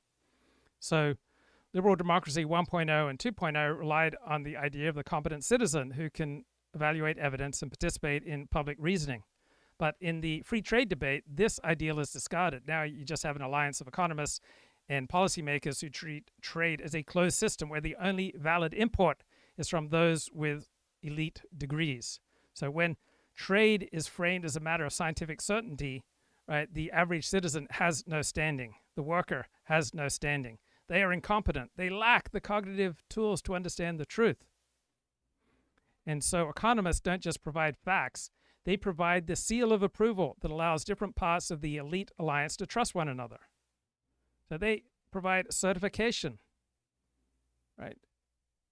The math that economists put forward in favor of free trade functions like a secret handshake, right? They claim that these models benefit the public when they primarily benefit the elite. So the primary role of economists in these debates is to certify the reliability of the elite claims. And economists allow the ruling elite to maintain a veneer of neutrality and objectivity. So if a politician says, we're going to sacrifice the textile industry in South Carolina to improve our relations with China, right, they would face immediate political consequences. Instead, they'll say, well, the economic models show that free trade maximizes aggregate welfare. So you have a transfer of power from the visible political realm to the invisible expert realm. So the elite alliance can rule citizens while claiming that their hands are tied by economic reality. So experts have replaced citizens as the primary actors in governance. We've bypassed democracy where citizens can make choices that change how things function, to more and more of the political is turned over to the expert class. And these public messages by economists function as a moral sorting device, right? They mark those who object to free trade as belonging to an ignorant outgroup, those who defend free trade as part of an educated, rational in-group. So when all these elite networks adopt the same type of language, right, they eliminate the risk of being singled out. They get to operate as a cartel, and they get to decide who is legitimate.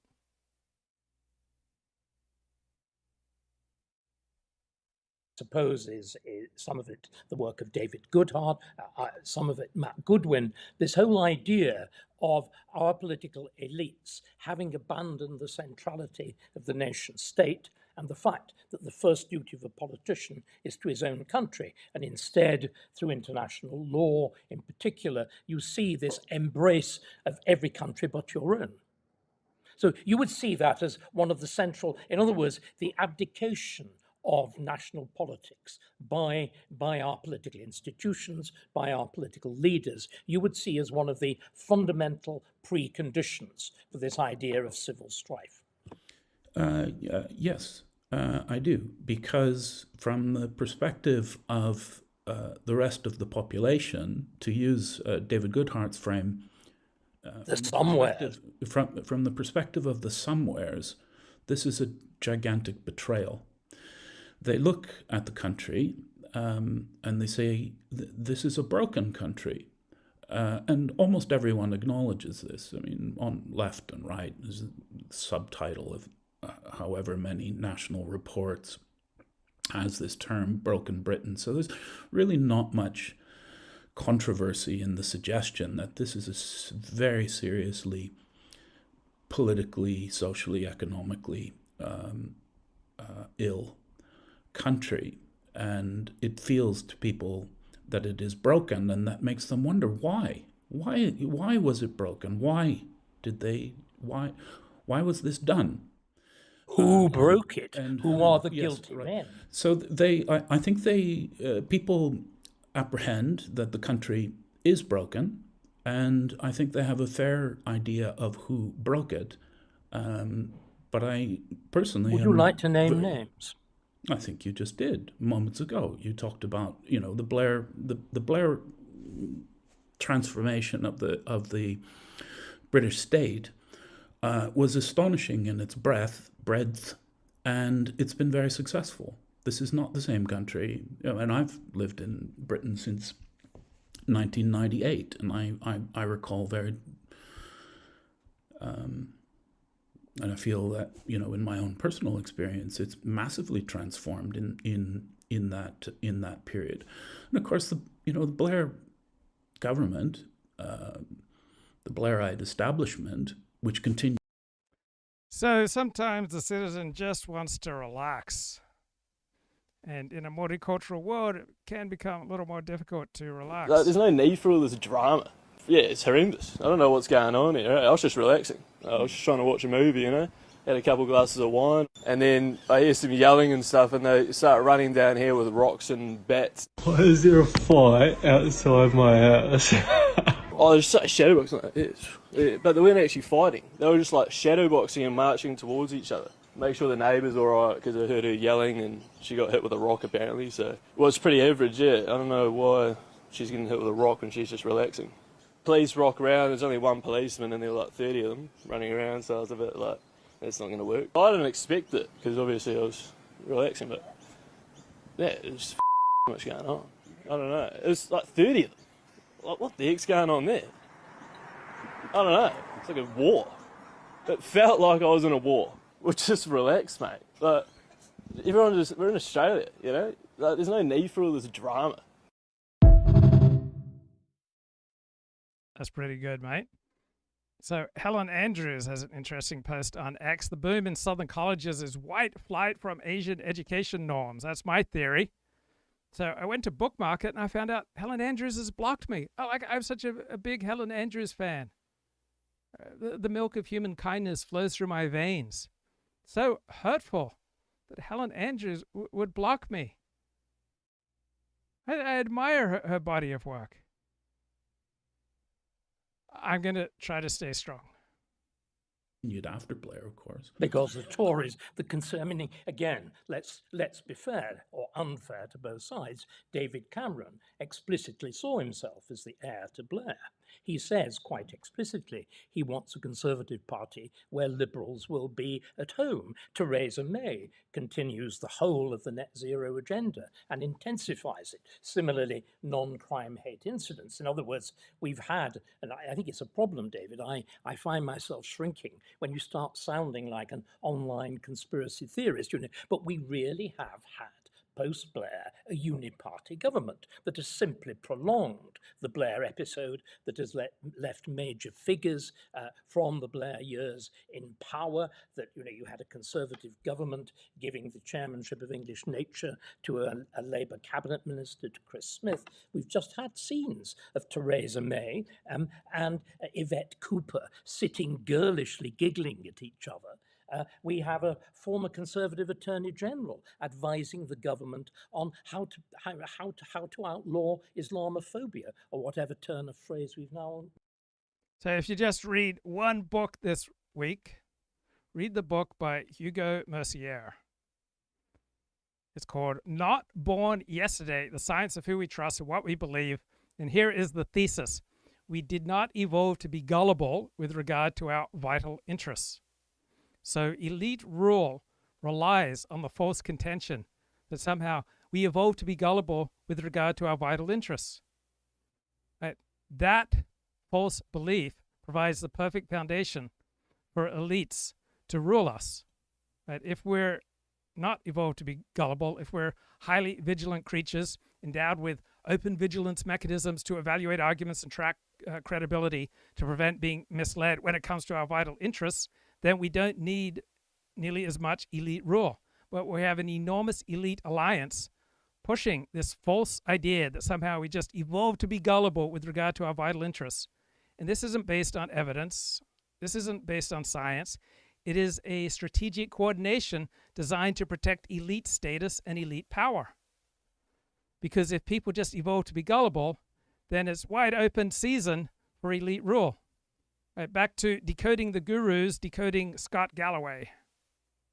Like impressing girls, impressing your date in terms of just being an authentically decent person that is polite to the waiter because, you know, you're polite to people, not because you're trying to send some Evo psych signals about your mateship status and whatever. I mean, again, to my ears, it sounds incredibly obvious, but you know, for Chris Williamson, this is like, maybe there's a lot of people who listen to Chris Williamson, this is something they need to hear. So. Yeah, big news. Yeah, big news. Yeah. Yeah, well, so the YouTube comments weren't kind to Scott Galloway, but that's not the entire audience, right? You don't know. But in any case, Matt, so, you know, you heard Scott Galloway outline things about, you know, the right's narrative being appealing, but they're not doing things right. The left, like, not really offering men a good message, just like, you're toxic, you piece of shit. You're bad. You're bad. Yeah. But you're bad. Get back in your box. But he was saying, you know, there's a third way, right? Which is the way that he wants to outline. Now, Chris Williamson's response to this is quite interesting, and it leads to further discussion. So he comes with a prepared mini essay. So if the masses are gullible, then the alliance need to rule. So if you label the general public as ignorant and easily manipulated, the elite ruling coalition of academics, technocrats, and elite media get to create a boundary between the rational in-group and the irrational out-group. And that way they get to dismiss populist movements such as Brexit or the election of Donald Trump, not as legitimate disagreements over vital interests, but it's the result of uneducated plebs getting fooled by demagogues. If the masses are gullible, then we need expert referees to be boundary police. Now, the evidence shows that mass persuasion attempts such as advertising and political propaganda tend to fail miserably, but the elite alliance benefits from pretending these attempts are powerful, because if the public is just super gullible, then a massive layer of credentialed mediators, fact-checkers, regulatory agencies, social media censors become strictly necessary to protect the vulnerable population. This is Nathan Coffness's perspective. So alliance theory predicts that fields supplying this gatekeeping expertise will gain disproportionate status, even if their power to influence minds is highly limited. If the masses are a bunch of gullible fools, then we get to moralize our contempt. If individuals or groups defect from the elite consensus, say by questioning the efficiency of free trade, then the elite alliance can respond with a moralized contempt. They don't have to operate with calm disagreement. They can frame defectors as anti-science, conspiracy theories, nutters, and you can punish them rhetorically, and you don't have to engage with their interests or arguments. If people are gullible fools, then elites have an explanation for why their policies don't gain popular support.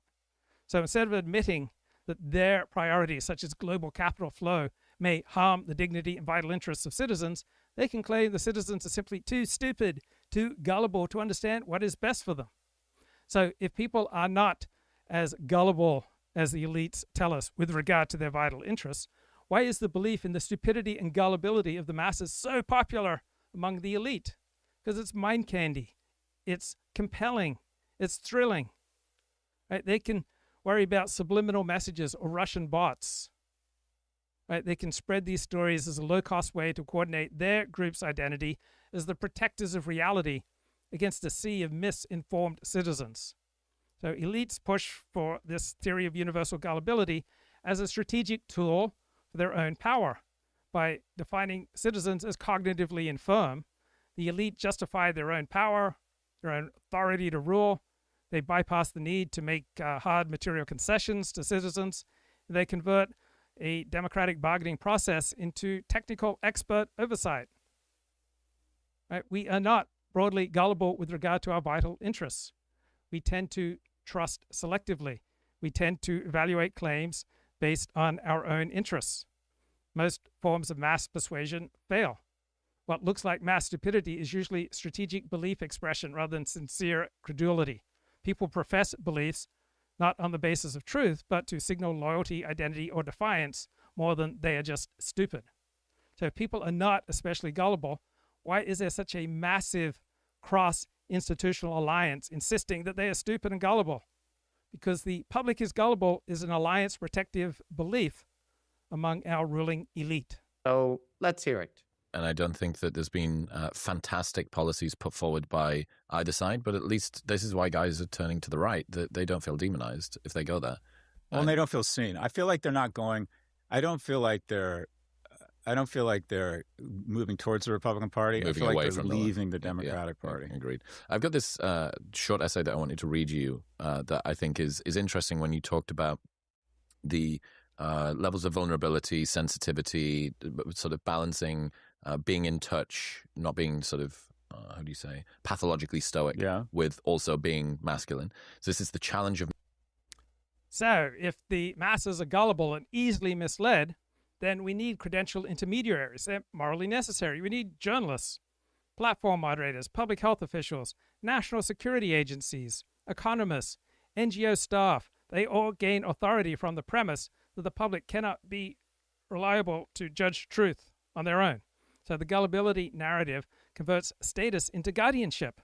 So without this, the ruling elite look self-interested rather than protective. They're only doing all this censorship for our own good.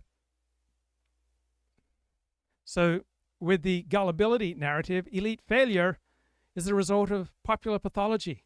When elite policies fail, when the invasion and occupation of Afghanistan and Iraq turns out to be a disaster, when institutions lose trust, when forecasts collapse, alliance theory predicts that the ruling elites will want to displace the blame. So the people who are misinformed is much safer than our alliance miscalculated. So gullibility shifts responsibility downward. It turns elite error into mass irrationality, and it protects internal cohesion among the ruling elite. Also, it licenses asymmetric speech norms. If one side is gullible, the masses, then censorship becomes care rather than coercion. Content moderation, misinformation panels, expert overrides are harm reduction. Right? It's a classic dominance move. One group, the elites, gets discretion. The other gets supervision. Another benefit of the gullibility narrative is that it delegitimizes rival alliance leaders.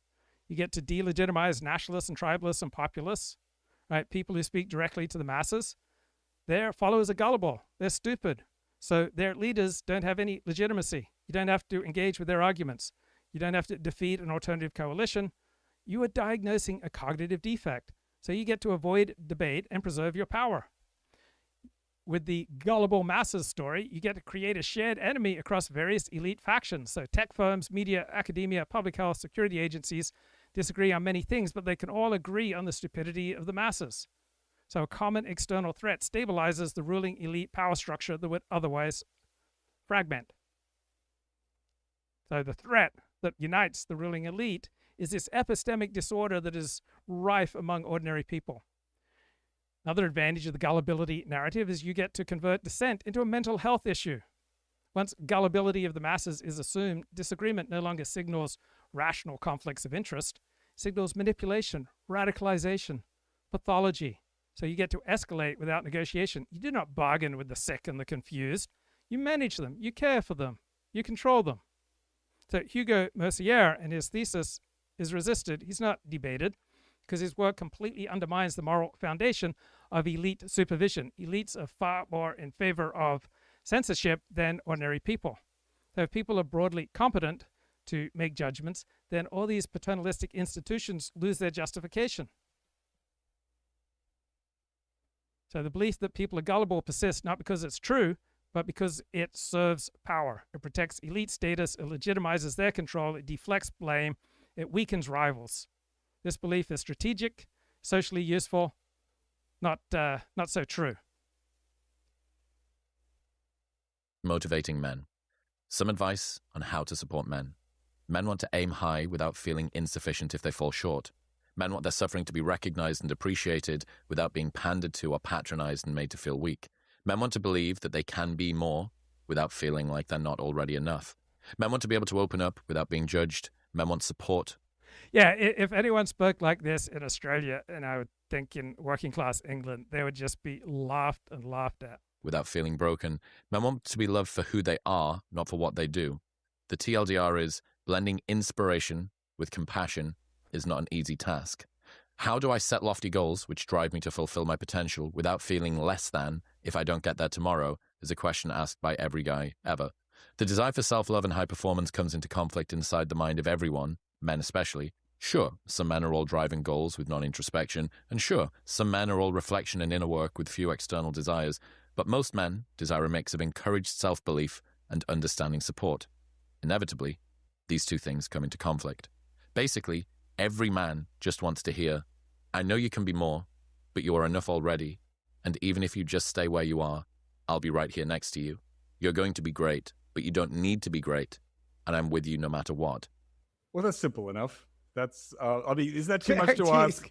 Is that too much to ask? It sounds like we want a law. God. It's very complicated. You have to dial it in just so. I mean, yeah.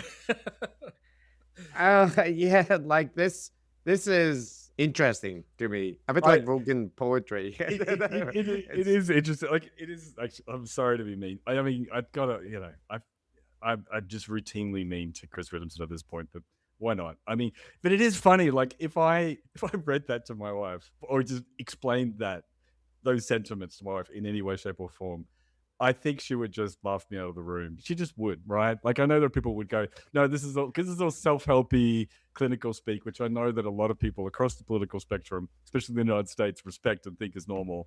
But in my culture, right, that is just needy bullshit. That that I'm sorry, and I don't think I've got pathological toxic masculinity or any of those things, but it's just. I've had way too many girlfriends who said to me, I'm sorry, but I think the only reason that I'm with you is because I'm so depressed and have no sense of self-esteem right now. And I'm afraid that one day my needy, long emails might ever go public. My God, so embarrassing, right? I would send emails that are every bit as embarrassing as what Chris Williamson just read out. But I'm learning to love and accept that needy part of myself. I mean, come on. I mean, like, isn't it a bit much? It's a bit much because, like, the bit that I can jive with is everybody wants to be appreciated when they're trying hard. And everybody likes support from loved ones, even if they don't become the prime minister of the freaking world or whatever the case is. But, like, he presents it as, this is the unique, this is the master. And every man has sat there and thought, like, I wish that people would just say to me, you are enough.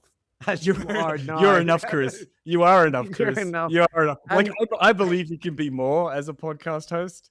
I believe you can do more, but you're enough as you are, right? I mean, no, I mean, like, of course there's a kernel of truth in that. Like, everybody would just go, it's okay, try your best, but it'd be the same with my kids, right? I encourage them to try their best at school. If you can get A's, I'm like, this is great, well done. If they So I'm a big fan of the UCLA psychologist David Pinsoff, and he writes on his Substack, Everything is BS. I spend a lot of time with intellectuals, writers, thinkers, social scientists. If I had to sum up their worldview in one sentence, I could hardly do better than this one. Everything that's wrong with the world is caused by misunderstanding, political polarization, misunderstanding, misinformation, misunderstanding, bigotry, misunderstanding, stereotypes, misunderstanding, war, misunderstanding, capitalism, false consciousness. So this critique suggests that the entire modern professional managerial class exists in a state of delusion. They produce reports, metrics, narratives that serve the internal needs of their own alliance rather than reflect the reality of the world. When these elites claim the public is gullible, they are performing a high-status ritual, which justifies the existence of massive administration and experts. So if the public can be trusted to judge truth for themselves, the need for fact-checkers, narrative managers, and the entire credentialed gatekeepers evaporates. So gullibility alibi, right? It's a way to externalize failure when policies fail because the public is too stupid. And what passes for intellectual discourse is a series of coordination signals. Everybody agrees the public is cognitively infirm, so various factions of the elite all maintain a united front. So the widespread belief in universal gullibility persists because it functions very effectively for those who are in power. It preserves their status. It makes them important. It coordinates them. It legitimates their rule. It scales, right? Requires effort to understand selective trust, source evaluation, argumentative vigilance. So people are dumb. It's just cognitively easy to understand. It's cheap. So we all love explanations that are cheap to understand, cheap to transmit, emotionally satisfying, and morally flattering. You get to convert elite moral failure into elite virtue. If people are gullible, then overriding their wishes is compassionate. Censorship is care. Paternalism is protection. Elite overreach is sacrifice. Right? You get to launder the bad parts of the ruling power. And modern professions extract status and income from adjudicating truth claims, fact-checking, narrative risk, misinformation research, trust and safety, public communication strategies. If people are competent judges, then this entire industry becomes redundant. When elites believe something false, it's because it's complex. There are trade-offs, unintended consequences. When non-elites believe something false, it's because they are stupid and gullible. So high-status actors get situational explanations. It's very complicated. Low-status actors, they are just inherently stupid. Right? If people were as broadly gullible as the elite claim, then mass persuasion would be easy, but it's not. Advertising mostly fails. Political campaigns mostly reinforce priors. Propaganda works best where exit is blocked and punishment is real. So the threat is not that elites are wrong about psychology. The threat is that they are wrong in a way that licenses their domination. They treat disagreement as a cognitive or moral defect. So then the path for them to coerce us is wide open, and they escalate. They start with nudges, then they move to filters, then to mandates, all justified by the same false premise. Don't manage to get A's. Okay, that's fine. You slap them more in the ear. What is DTG? Decoding the Gurus. And say, no dinner for you tonight. I shame them relentlessly. That's true, but that's not a guy thing. That's just a everybody thing, right? Like, just, I don't know. I feel that, like, the thing that men should realize with this kind of stuff is, like, if that appeals to you, fair enough. right, fair enough.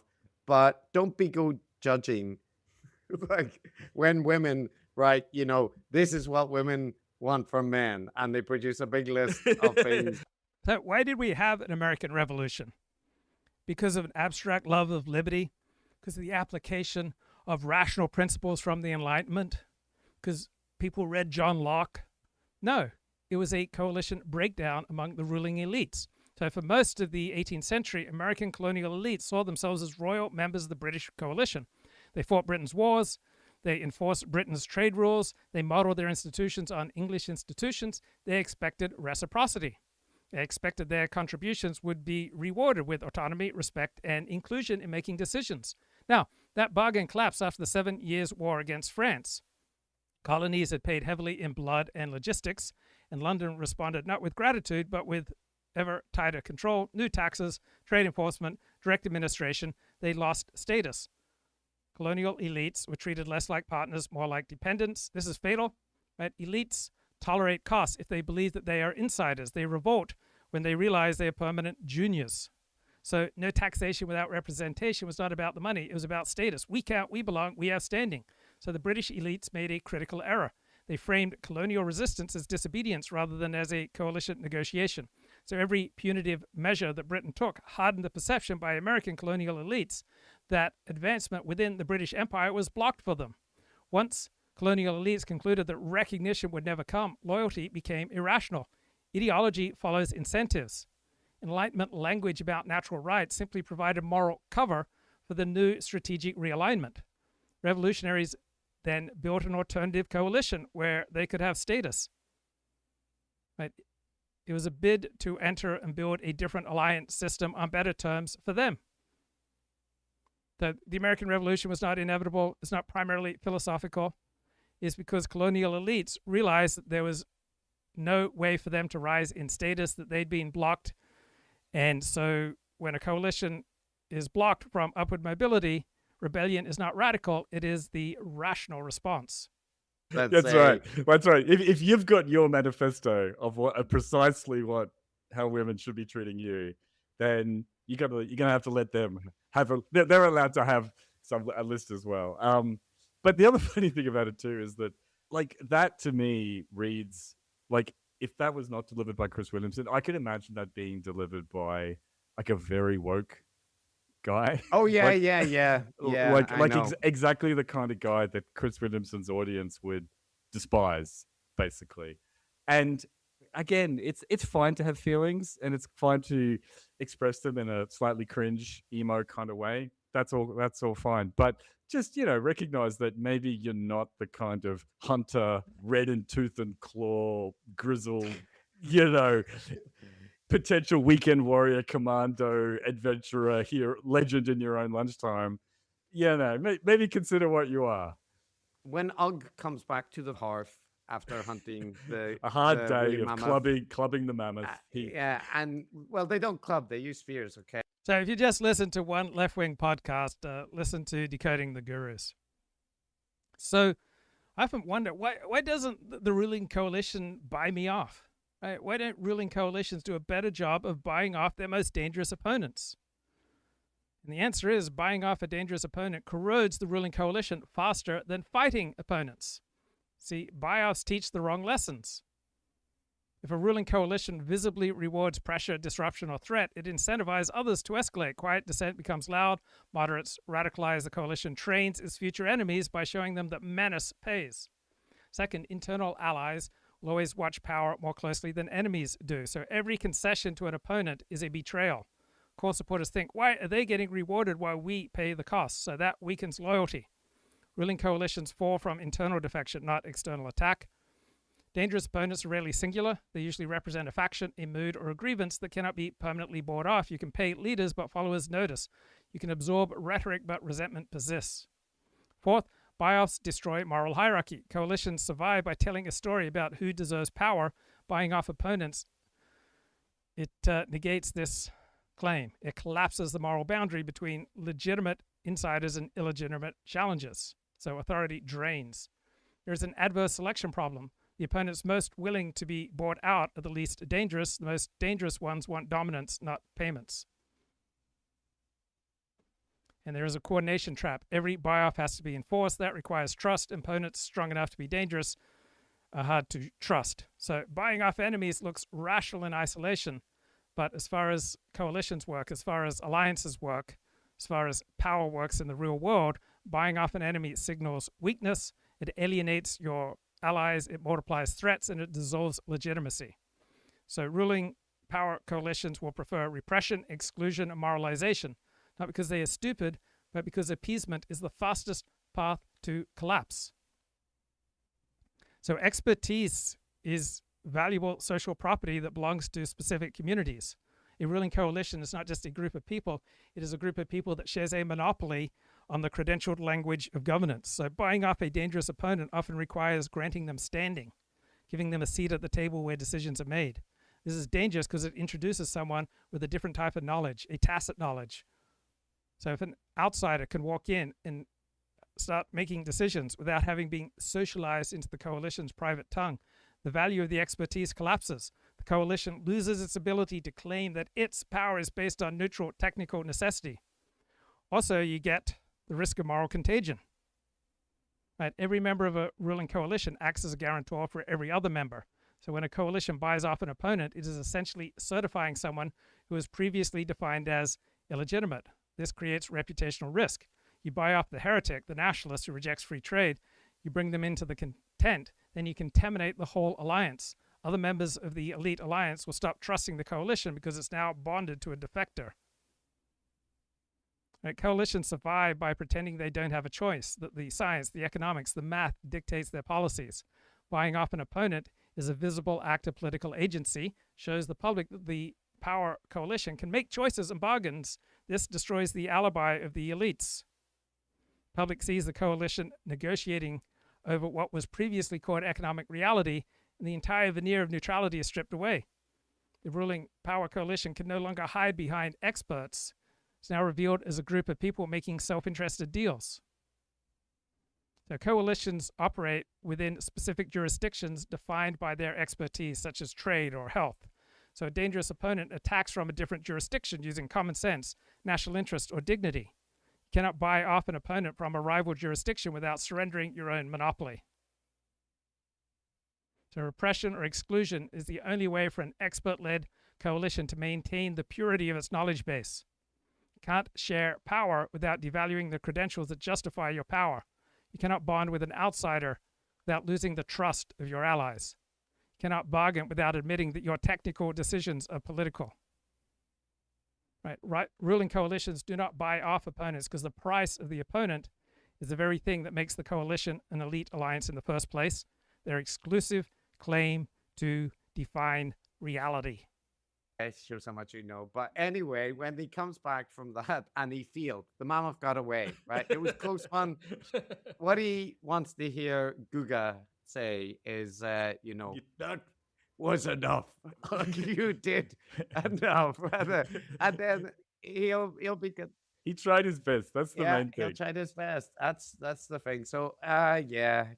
But you know, Matt, you are allowed to do this in the kind of right-leaning space, Jordan Peterson world, as long as you present it that it's masculinity, right? Like it's men admitting that they are men and they have feelings, goddammit, and they're not even allowed to admit that they're sad about stuff. And I'm gonna cry for them. And that's the bit that strikes me. I'm not even having a go at it because this is a general. You are, but carry on. Well, I am, because it's just such a universal emo sentiment, right? And like it's a universal sentiment. But what's really striking is how it's coded, to use that word. You know what I mean? Yeah, it's fine.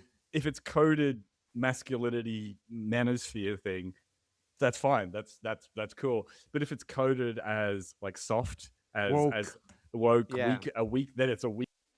Why do Americans love rhetoric about freedom and Australians love rhetoric about fairness?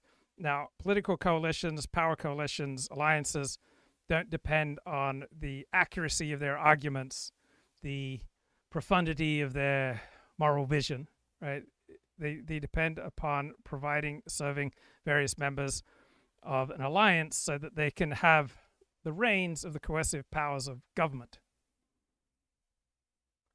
So what's the core American challenge, right? Coordination among strangers. We've got this huge, mobile, heterogeneous population spread across the continent, right? There are constant exit options. So the winning rhetoric is freedom, right?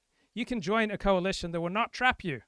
You're not going to be coerced. You have autonomy. You always have the right to walk away. So freedom is not mainly about philosophy, right? It is a way to hold together a volatile alliance. So when Americans say freedom, they mean don't box me in, or I get to choose this association. Now, Australia's core problem was not that. It wasn't coordination among strangers. It was cohesion within a small, bonded society. So fairness reassures people that the group will not exploit them, that the rules will be enforced fairly. So in the US, alliances are loose, overlapping, and competitive. There's not nearly as much in-group cohesion and social trust. People are constantly switching jobs, churches, cities, identities. Right? Freedom language keeps ruling coalitions porous, legitimizes defection without moral condemnation. In Australia, alliances are thicker, they're more stable, they're more local. You see the same people again and again and again. Your reputation sticks. Now, fairness polices the hierarchy. It suppresses dominance behavior and it keeps resentment from boiling over. So in America, the primary villain is tyranny, someone taking away your choices. In Australia, the villain is unfairness, someone jumping the queue, someone getting special treatment. So American political debates turn on liberty versus control, mask mandates, gun laws, speech rules. Australian debates turn on equity and consistency. Who pays? Who benefits? Who's gaming the system?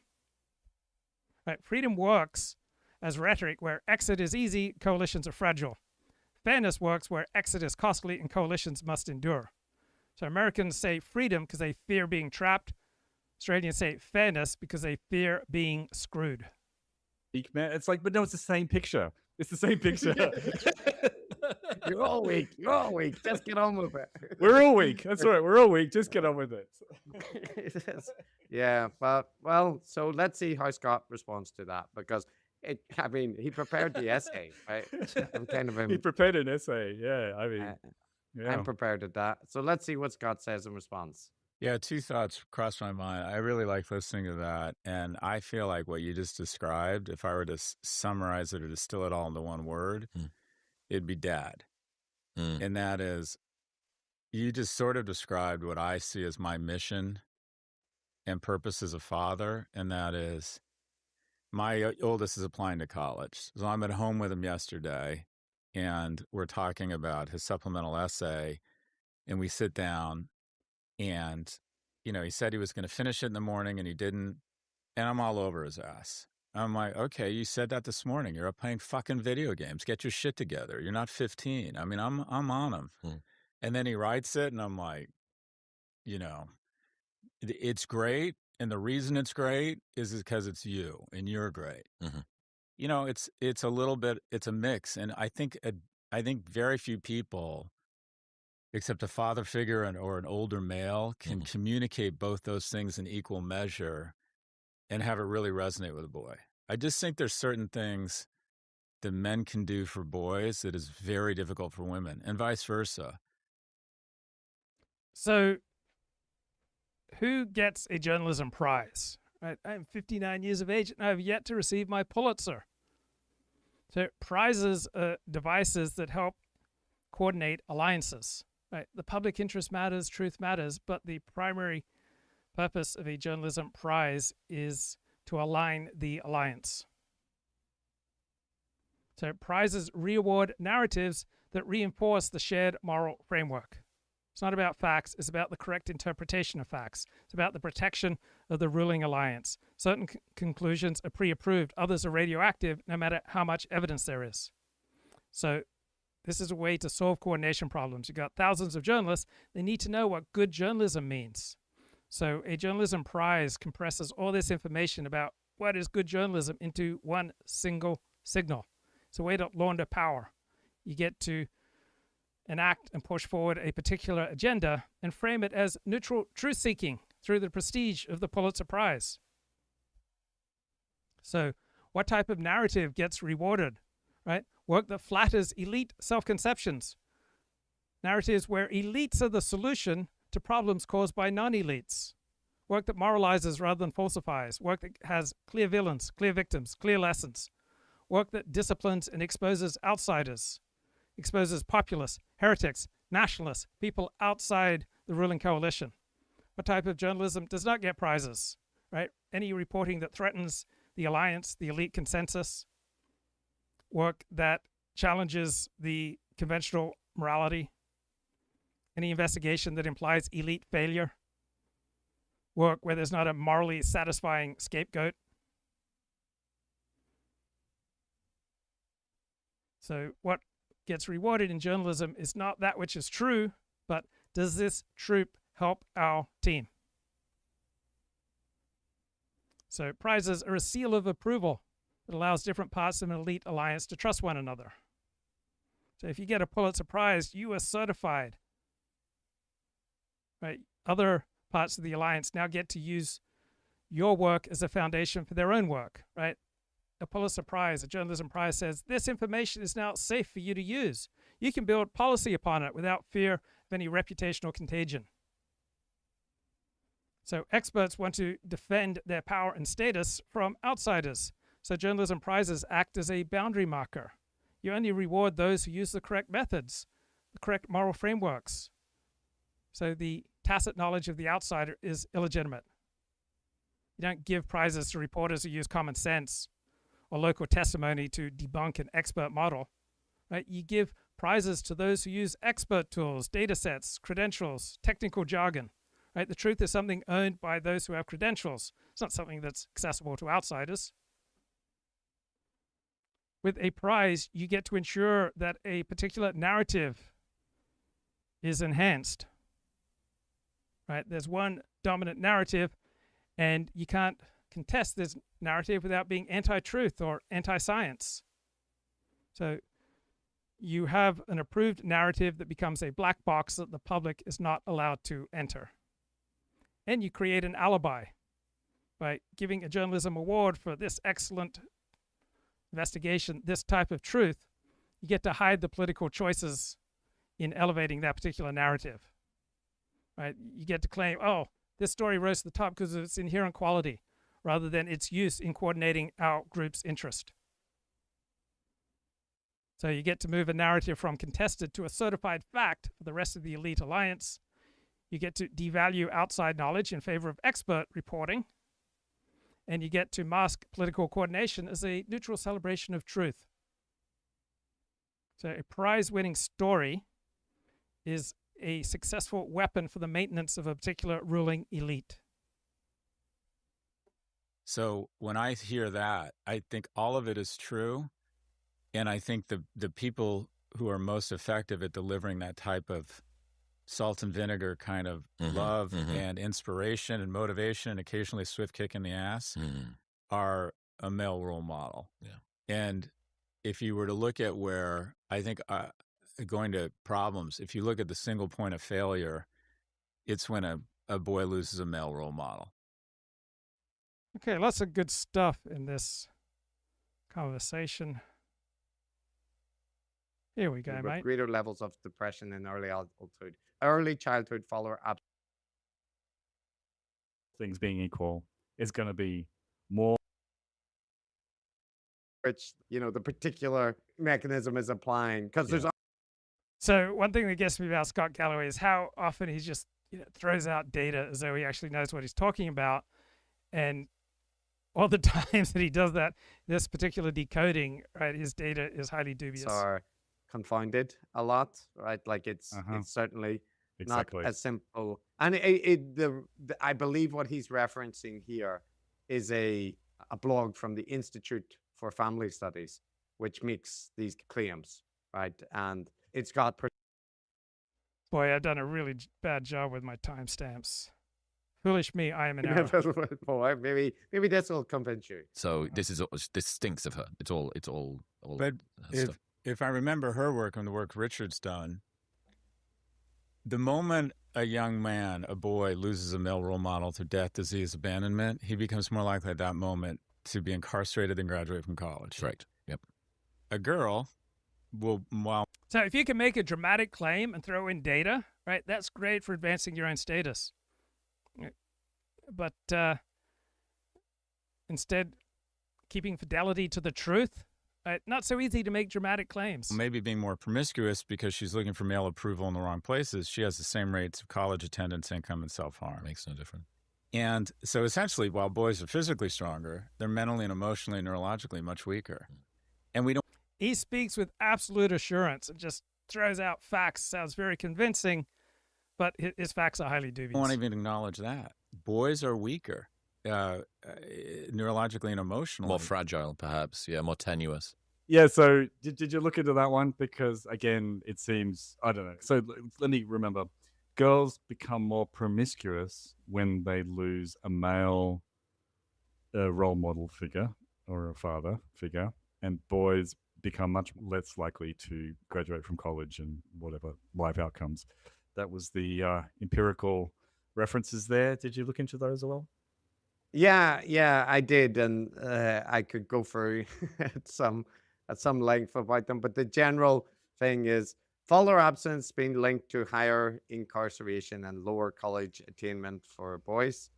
Directionally supported, but the particular mechanisms are confounded a lot, right? Like it's certainly Exactly. not as simple. And I believe what he's referencing here is a blog from the Institute for Family Studies, which makes these claims, right? And it's got percentages graduating from college with biological follower present, 35% versus biological follower absent, 14%.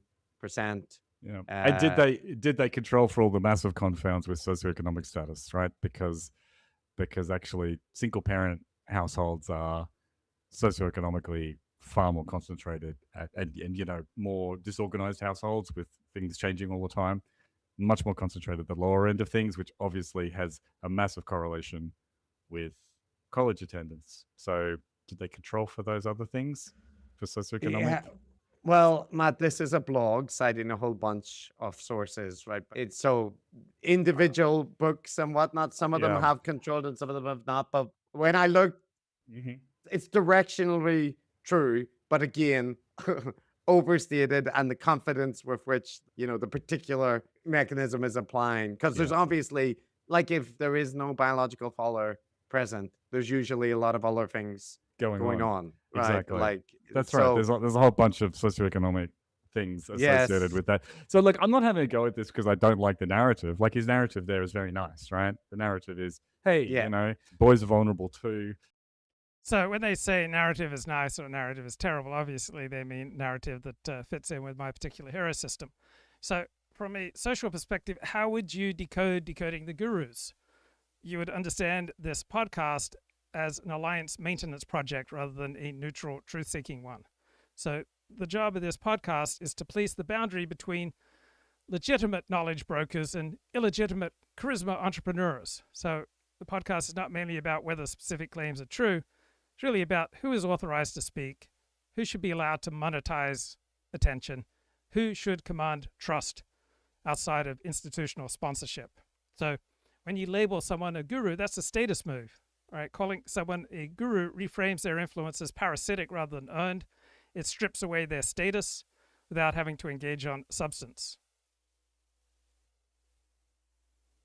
The podcast consistently defends institutional monopoly over interpretation. So most of the targets of this podcast are people who translate complex issues into accessible stories for lay audiences.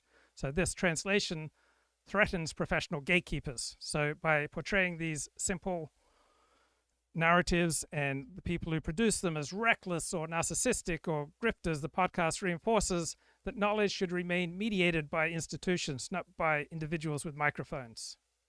So motive hunting replaces argument testing. So a recurring pattern on this podcast is psychologizing. Talks about ego, grift, audience capture, narcissism, right? This is a dominance tactic. Once you can say these outsiders are operating with bad motives, arguments no longer require refutation. You get to preserve a hierarchy while avoiding direct confrontation with uncomfortable ideas that may widely resonate. The selective skepticism of the podcast reveals their alliance. Right? The podcast is harsh on heterodox figures who challenge the progressive managerial class consensus, and they're quite gentle on establishment voices who commit similar errors but are inside elite institutions. Right? They signal their loyalty upward. Skepticism is applied as a disciplinary tool, not as a universal norm. So when it comes to truth claims, you get a moralized loyalty test. Right? Listeners are taught not just what to doubt, but whom to distrust. So acceptable skepticism flows inward to institutions, but unacceptable curiosity flows outward. So this is the exact pattern you'd expect from a high status group under risk, under threat from decentralized media. So many listeners are culturally restless. So decoding the gurus is a way for them to explore heterodox figures without defecting. You can look, but only through this sanctioned lens. Right? This is a classic retention strategy when people are tempted to exit. And the real enemy here is disintermediation, misinformation, the collapse of the credentialed mediation. Substack, YouTube, podcasts, X, social media. These all allow individuals to build up trust without elite vetting. So you have two academics here who want to redefine independence as pathology.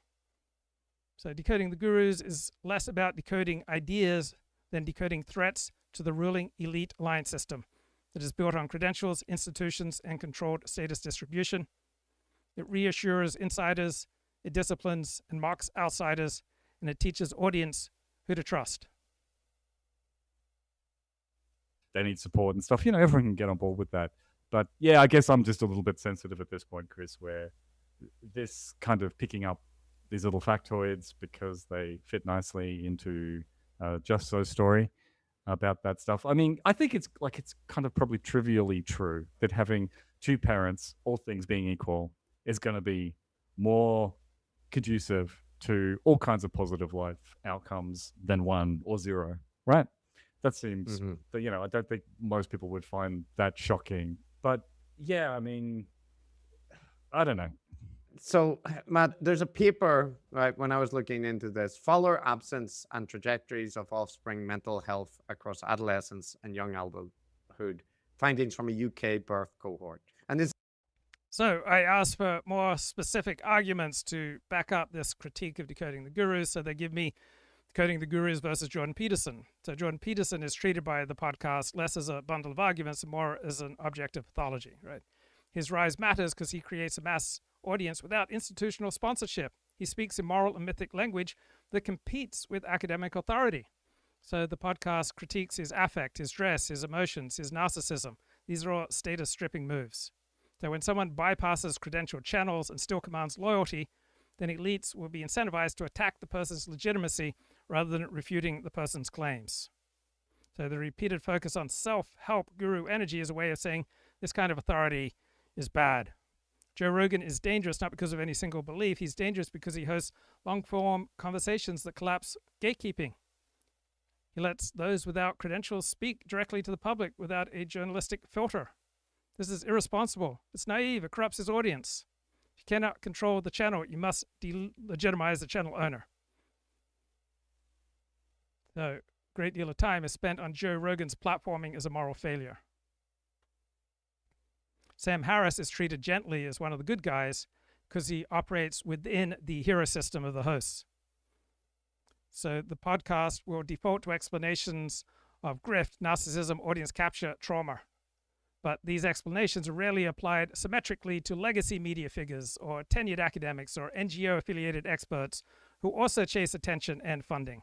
Right? The asymmetry is the tell. Motive hunting is the alliance weapon.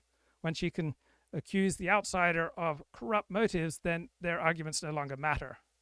There's a highly selective concern about misinformation. It's heterodox misinformation that is uniquely corrosive. Institutional misinformation that aligns with elite interests doesn't get nearly as much attention. So the show gives restless, educated listeners a permission to feel superior without defecting. You can sample Joe Rogan, Jordan Peterson, Brett Weinstein, but only through a lens that reaffirms your hero system. So Decoding the Gurus is less a truth-seeking project and more like an enforcement mechanism. Teaches listeners not what is false, but who must not be trusted. This is a paper from 2022. They don't cite any of their papers, right? But this paper, for example, if I just read the highlights, follower absence during early childhood is associated with greater levels of depression in early adulthood. Early childhood follower absence is associated with more severe depression trajectories across adolescence and early adulthood. Effects are strongest for females with absent followers in early childhood. Right? Okay. And in the discussion, the introduction, they say the evidence with regard to sex differences in the association between follower absence and offspring depression is similarly inconclusive, with some studies reporting stronger effects for females, whilst other studies suggest that males are worse affected. And this paper, if you go and read through it, it's complex math. It's all odd ratios of varying sizes, and it's talking about the time when the person leaves affects the overall trajectories and so on. Like, it's just, the general pattern is it's more complicated, and the way they present it is kind of like, boys are not going to go to college if their follower leaves, whereas girls are going to be fine. And that's not what the literature says. Yeah, that's right. It's just that it's a very reductive, sort of two-dimensional low resolution, for want of a better phrase, presentation of the literature. And I guess that's the thing we're increasingly sensitive to, right? Because I'm sure there's nuggets of truth in all of that. I'm much more suspicious about the fact that boys are more affected than girls. Like you said, that study there found the exact opposite thing. I'm sure you could go and find other studies which find something that supports Scott Galloway's thing. But the point, I think, here is that what I strongly suspect Scott Galloway did, and I say this as someone who generally likes his vibe, being a boomerish middle-aged bloke myself coming from a similar point of view, is that I think what he's done is he comes across a study or finds a study that fits, or a blog citing a study. A blog citing a study, that's right, that fits the story that he likes. And it's not even a bad story, right? The one that he's telling. All right. It's just that's not evidence. That's not how that you don't cite. It is evidence, Matt. It is evidence. It is, but don't cherry pick and be like a little magpie finding the shiny thing and slot it into the. So have you noticed that when the left fights over rights, human rights, moral rights, civil rights, the left wins? When the right tries to contest rights, all right, it loses. So you have to shift the terrain to win, right? As long as you are fighting on the basis of civil rights, moral rights, human rights, this is the terrain of the professional managerial class. This is the terrain of the courtroom. This is the battlefield where judges decide things, where the rules of evidence are owned by the enemy. So rights-based discourse is the native tongue of the professional managerial class and the legal academic complex. Right? These abstractions are expert property. Rights are abstract, and they require credentialed interpretation. So any fight over rights moves from the town square to the courtroom and to the administrative agency. And so the populist and the nationalist will always lose because they have surrendered their standing to a class of professional mediators who specialize in the manipulation of these specific abstractions. So as long as the right fights on rights, right, you're fighting over the distribution of status within a system that the ruling enemy professional managerial class manages. So every new right created or every old right defended reinforces the authority of experts who define those rights and who are, in political terms, your enemy. So you're asking, when you fight over rights, you're asking the priesthood of the enemy, the priesthood of the ruling alliance, to use their holy books to rule in your favor. So if the right is going to win over rights, the discussion must shift from rights, which are abstract, granted by experts, to obligations and production, which are concrete and rooted in community. So you have to move the shift from consumer to producer. Right? A rights-based focus treats the citizen as a consumer of state-protected liberties. A production-based focus treats the citizen as a vital participant in the nation's survival. If you're going to win, you have to shift from the universal outlook to membership. Human rights are universal. They require a global alliance of experts to enforce and define. Focus on national dignity and producer obligations are specific to citizens. This discussion requires a sovereign state to put a highest priority on its own people over global, abstract, rule-based norms. If you're going to win, you have to move from expert mediation to direct agency. So as long as the right fights on the basis of rights, it will always lose. But if you can shift the discussion to the material, moral requirements of functioning citizens, functioning communities, if you fight on the basis of dignity, you stop being a participant in the elite's game and you start building a rival alliance. You start creating an honor war. You start to challenge the idea that credentialed experts have the exclusive right to define what a good life looks like for the citizen. The story you're telling and make out that, okay, well, this is what the science is telling us. It's very simple. You know, I mean, by all means, tell your story, have your opinions. You know, I think Scott Galloway's, you know, so far, he's got generally mostly fine opinions and all power to him. I encourage middle-aged men like myself to get out on the internet, give their opinions. But, you know, you just don't, you just don't need to. Yeah, I don't know. It's just that presentation of it, the sciencey thing. Yeah, and they'll point to, Chris Williamson will point to researchers who specifically focus on this and have been on this show and have said this is a clear pattern, and they're referring to it. And those people have done all the research. But there you have to factor in the selection bias of the researchers who are going on modern. So do you ever wonder why there are so many HIV ads on TV?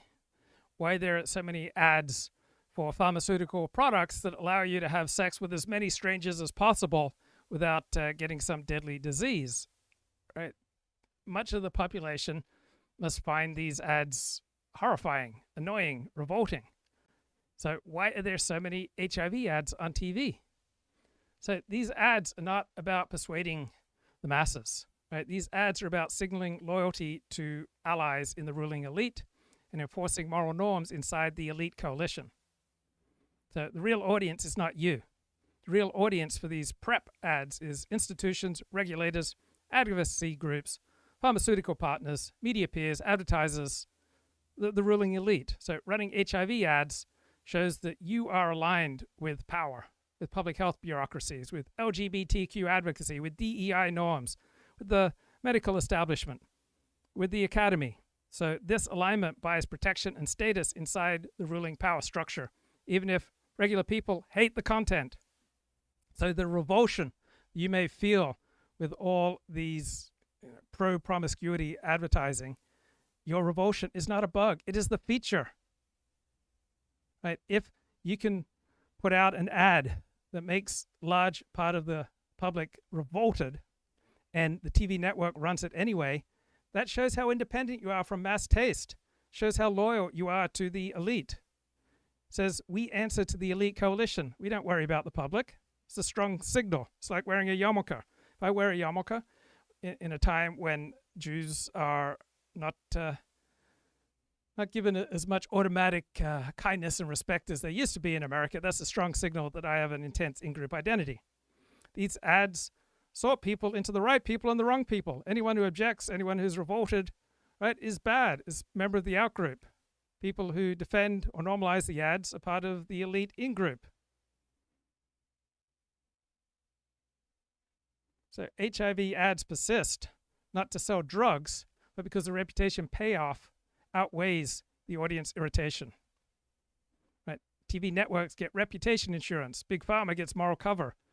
Advocacy groups get visibility. Everyone inside the ruling elite alliance wins. So when a significant share of your viewers find the ads revolting, and yet the ads intensify rather than retreat, that tells you persuasion is not the goal here. The goal here is to signal, we rule, we have the power, we dominate you, and F you. That's why there's so many HIV ads. We rule, you have to suck it up, loser. Wisdom in general, right? And it's the same thing as, are there many people that are likely to talk to Chris Williamson about how screen time isn't actually that harmful? No, it will be Jonathan Haidt type stuff, which is the dominant thing, but that's not the dominant thing in the...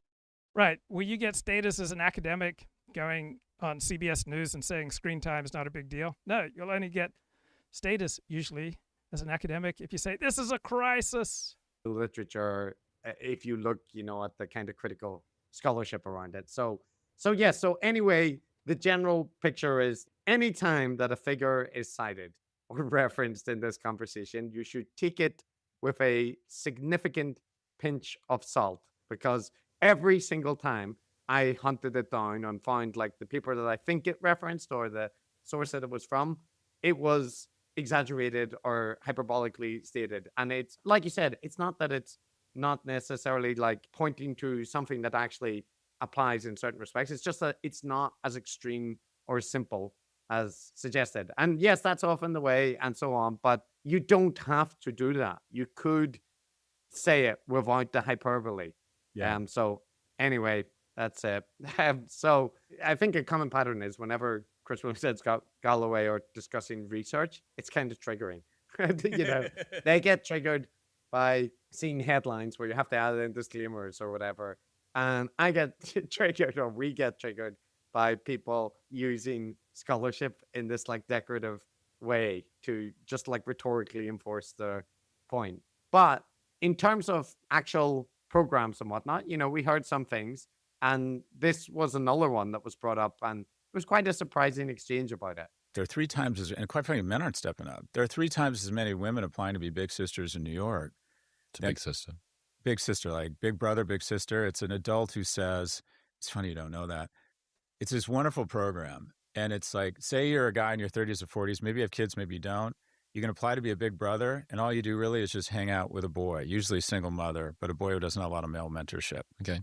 Called Big Brothers. It started at Big Brothers, then they launched Big Sisters. Hugely successful program nationwide.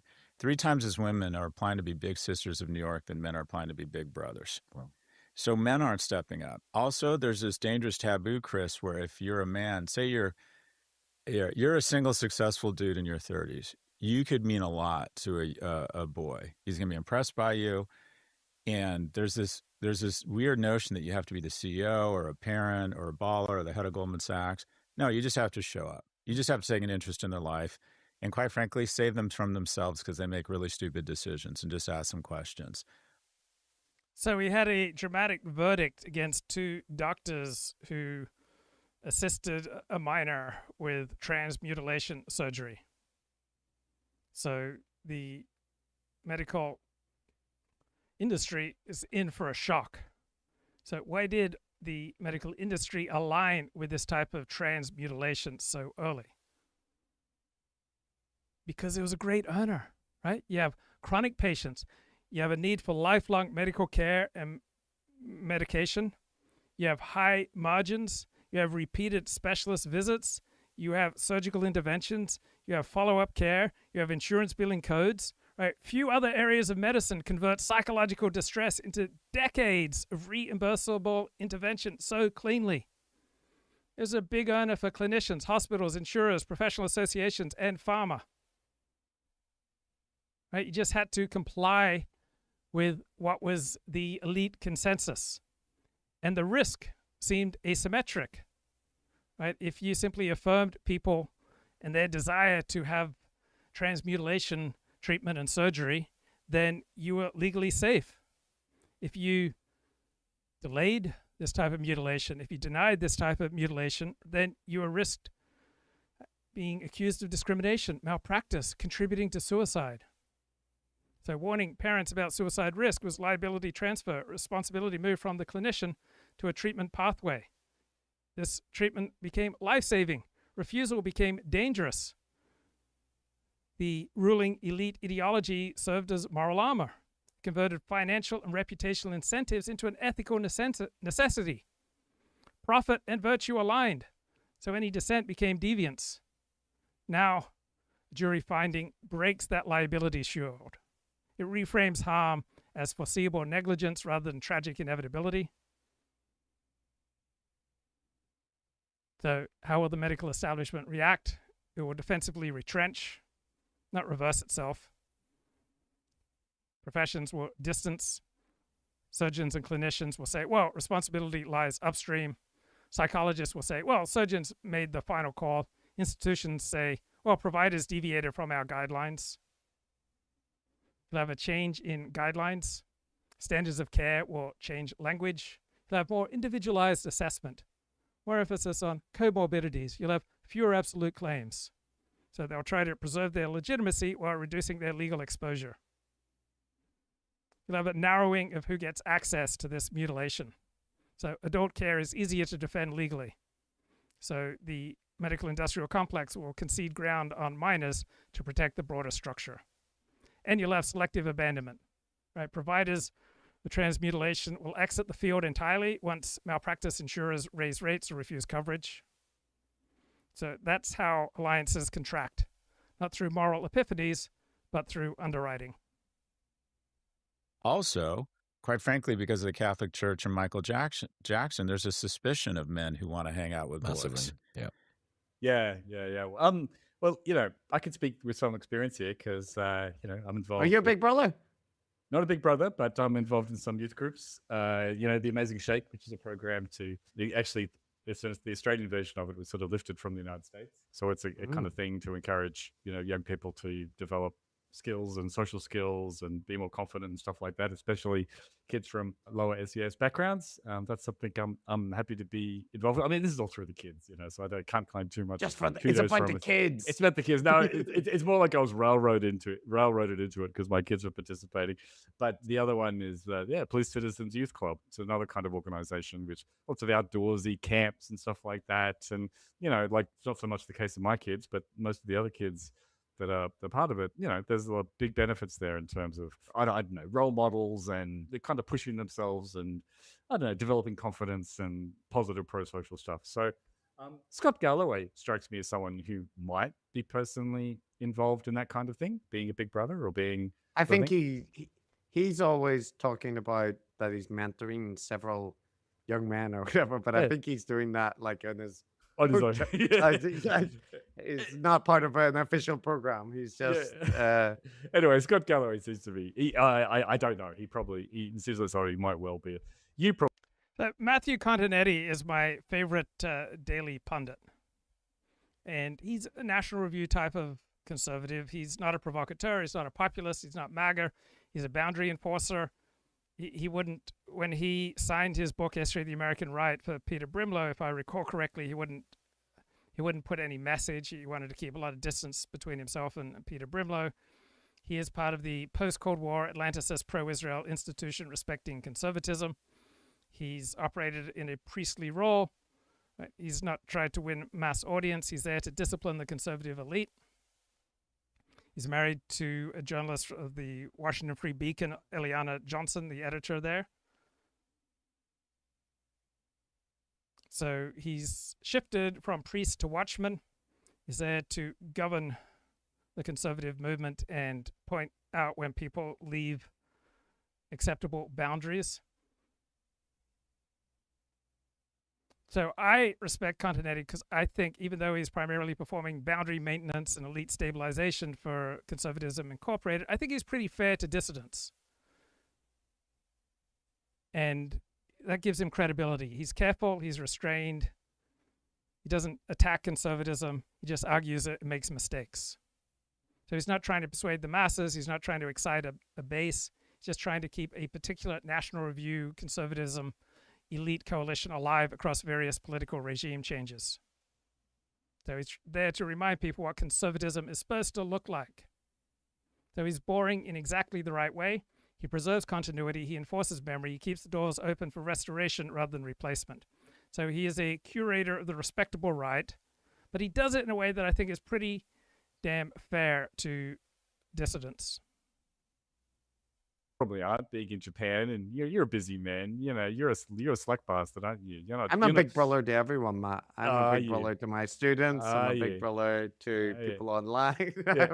What about Chris Williamson? Do you think he's involved in the local youth groups there, Chris? Yeah. So Scott Galloway allowed himself a little comment there where he said, it's kind of funny that you don't know about this, and he there is making a comment that this is an important program, but it's not getting enough attention, right? But like in general, the thing that strikes me there is I know about the Big Brother program, and I know about similar programs in general. Like it's a obvious thing. There was a movie called About a Boy with Hugh Grant that came out in the early 2000s. I never really understood that movie because I really think Hugh Grant had it all sorted at the beginning of the movie. His life was pretty much perfect as by my lights, and then it made out like he had some big problem or something, and then he had to complicate things. I think he was doing pretty great. Mate, you're assuming that people understand that films. So Christopher Caldwell's one of my favorite writers, and he published a great book a few years ago called The Age of Entitlement.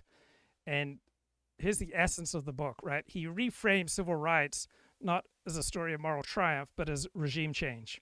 It was the substitution of a new civil rights constitution for the former constitution. So he contested the legitimacy of the dominant civil rights complex. So just since you give a critique of it, just to mention, it's like Hugh Grant pretends to be like involved in one of these programs in order to like pick up women, right? And then he actually ends up getting involved, and then, as you might imagine, the movie goes, he becomes, that he actually gets invested in the boy. And I think at the end he adopts him or whatever. But there's many films like this where this was like part of the plot, right? Yeah. Where He people are... doesn't adopt him, Chris. Now, why is rights such a hard area for the right to compete on? Because rights are hard to trade away without appearing immoral. Rights allow institutions to sidestep politics and resolve matters through administrative or judicial fiat. Rights convert political disagreements into values about legitimacy and belonging.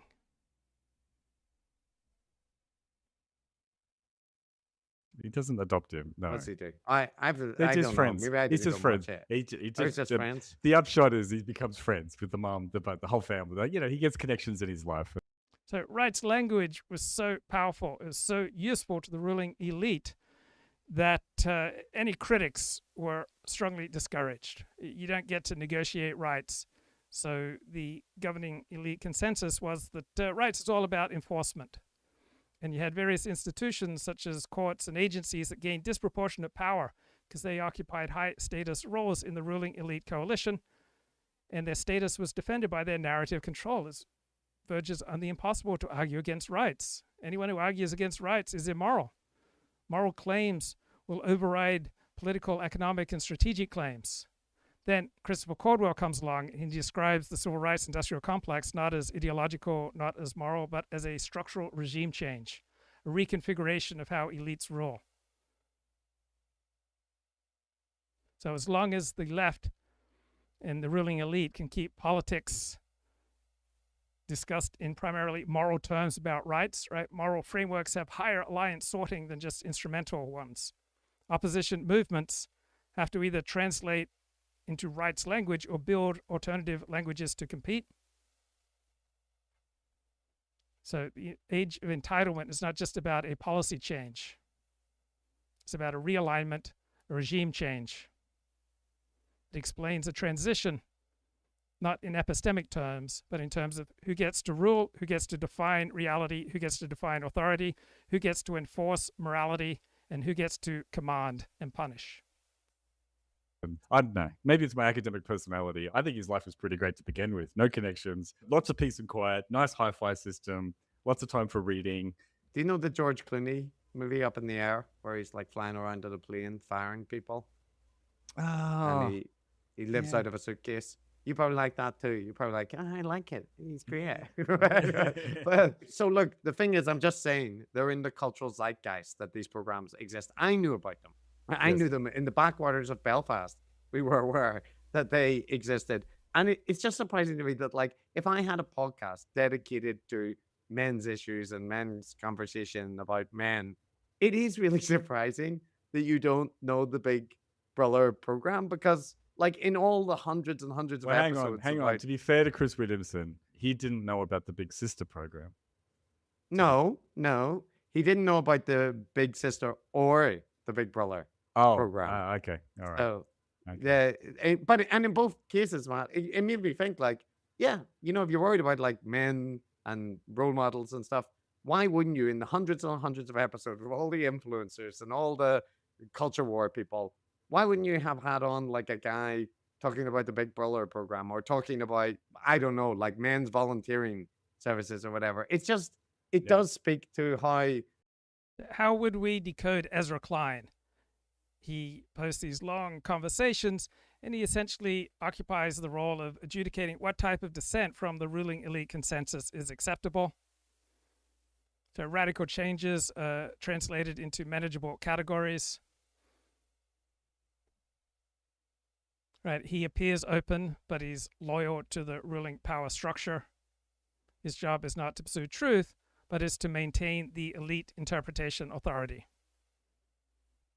He takes expertise and turns it into a moral narrative. He'll absorb dissent without allowing it to endanger the ruling power structure, and he helps the ruling elite adapt without breaking. The solutions are often like evil psych and culture war shit, as opposed to actually, like it's bullshit basically compared to the people that are actually doing something. Like the guy that actually runs those programs that railroaded me into helping out, His name is Trevor Standfast. He was a primary school teacher in our local school and ran all of these things, continues to do so now he's retired. It takes an incredible amount of work. And, Trevor's never going to have a podcast giving advice to people. But, he's someone that's actually... Maybe he should. That's right. This is my point, right? And also my mum's ex-partner, who they basically worked in a school for disadvantaged kids that got thrown out of all normal schools, basically. A lot of Indigenous kids and a lot of very poor kids.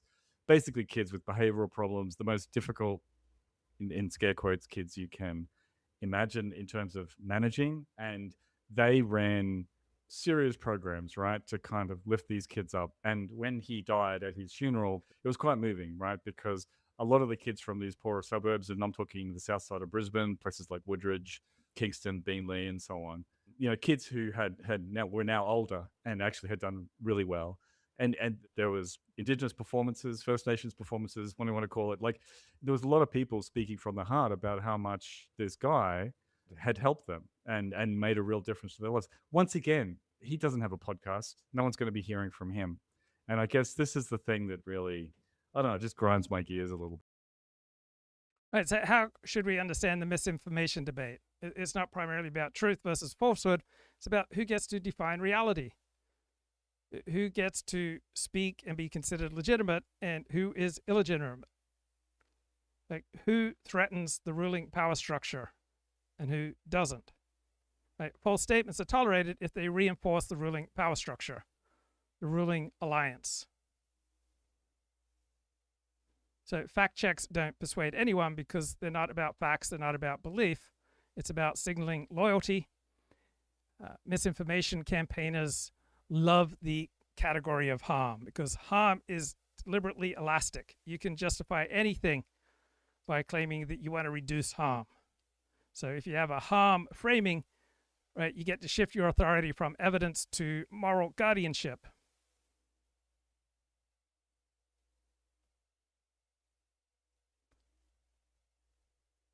But right, because I mean, these are just two examples who I happen to know, right? Yeah. But they're obviously everywhere. People listening will know people like this, and they're all over the world. People that have actually dedicated their.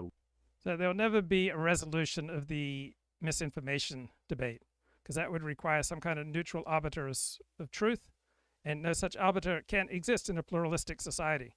So as long as there are different hero systems and different coalitions competing for power over the coercive powers of government, reality will remain contested terrain. So the misinformation industrial complex are an interested, partisan, usually left of center group trying to ensure that the ruling power structure stays in place by imposing certain ways of understanding reality. Lives to actually helping young people, including young boys in particular, who have a lot of behavioral problems. And, they don't have podcasts, they're not invited on podcasts, they're not made guests on things, like they're not here. And they're the people you should be listening to. I'm sorry. I mean, Chris Whittington's going to catch the stick because he's the one sitting here doing the thing. But, there's any number. And what is the fight over racial profiling? It's another fight over reality. How the coercive powers of government should be used, who the state belongs to, right? Who bears the costs of law and order, right? And which coalition gets to define what is just and true in the real world. Of people bloviating on the internet about these issues in the abstract, who have never done anything. They've never done a single thing in their life to actually action any of the issues that they're talking about. Well, my general thing is like, I don't mind people sitting listening to these podcasts, but it's just, if your main issue, it would be like me, Matt, if I just complained constantly about the standards in academia and publication bias and studies aren't conducted well enough, and I didn't know about the Open Science Foundation. You'd be like, isn't that directly relevant to all this stuff? It would just be strange, right? It would be strange. So anyway, there's that. Now, in terms of takes, Matt, here's a take by Scott. We've heard quite a few takes from Chris and stuff. Here's a take by Scott. I wonder what you make of this. And this is following on from that part of the conversation. You have a room of 100 people and there's alcohol. Almost all of the men at that moment would have sex with almost all the women. Most of the women would sleep with none of the men. They have a much finer filter. What happens over time? I hung out with him at church or temple. So I've been highly promiscuous, but even when I've been in a promiscuous mode, there have been a lot of women, including attractive women, who I just didn't have sex with. They were hitting on me. I had the opportunity. They maybe even slept in my bed. But there's this myth that men are just always ready to go for sex. Not true. And I really liked the way he treated his parents. I worked with him, and he was just so good at his job. We would meet up at after hour with friends for happy hour, and he was really funny. I liked the way he smelled. Men have to demonstrate excellence. Where are the venues or the third places now that men demonstrate excellence? They're not going into work, a lot of them, because of remote work. And even if you were in work, there would be some policy against dating inside or a concern. Don't be that guy. Yeah. And a third of relationships used to begin at work. And by the way, about 99.8% of them are consensual. So what do you make of that take, Matt? You get a room of 100 men, you get them drunk, they'll sleep with anyone. They'll have sex. Yeah. Like, no, sorry. It's fact, Matt. You know, you go to a nightclub, you simply put alcohol in. So when I was out there interviewing porn stars, a lot of people would laugh at me because various porn stars would try to arrange a hookup with me, and I just wasn't interested. And so even though I've been a slut, right, doesn't mean that I was just always ready to go and wanted to jump on everything hot. So how should we understand critical race theory? It offers a simple, total map of reality and society, and it sorts people into moral positions based on their group identity. So it solves a coordination problem for the ruling elite. It tells them who must be deferred to, who must apologize, who gets to speak, who must be managed. So critical race theory shows that you're a good person. It shows that you are virtuous because you are aligned with the moral arc of history. Critical race theory disciplines people by creating certain appropriate norms for speech and ways to punish, and it deflects blame by attributing failures to systems rather than people, and it is self-reinforcing. Man just... Well, in a nightclub, that's a different scenario. There might be more truth of it in a nightclub. I mean, what's the smell thing? Don't women saying like I like how men smell? Yeah, I think smell's important. I think smell's important for everybody. Yeah. Well, I guess it's important. It comes up a couple of times in this conversation where they reference like the woman saying, you know, I really liked how you smell. Let me find some other good bits from this podcast. Any attention from a man to a woman. 20% of Gen Z say that a man approaching a woman in person always or usually constitutes harassment. Men already had approach anxiety. What do you think the pickup artist movement was about? Like, what was it about? It was about overcoming approach anxiety, the single scariest thing that a man ever has to do, because rejection feels like fucking existential pain. This is the end of my genetic lineage. So, you know, Matt, there's I just want to say a couple of things quickly. Like, first of all is, like, Chris talking about the pickup artist movement. And what was that about? What was that about? I would say, in general, that was about men. So what was the point of QAnon? Right, it wasn't primarily a belief system or a truth claim.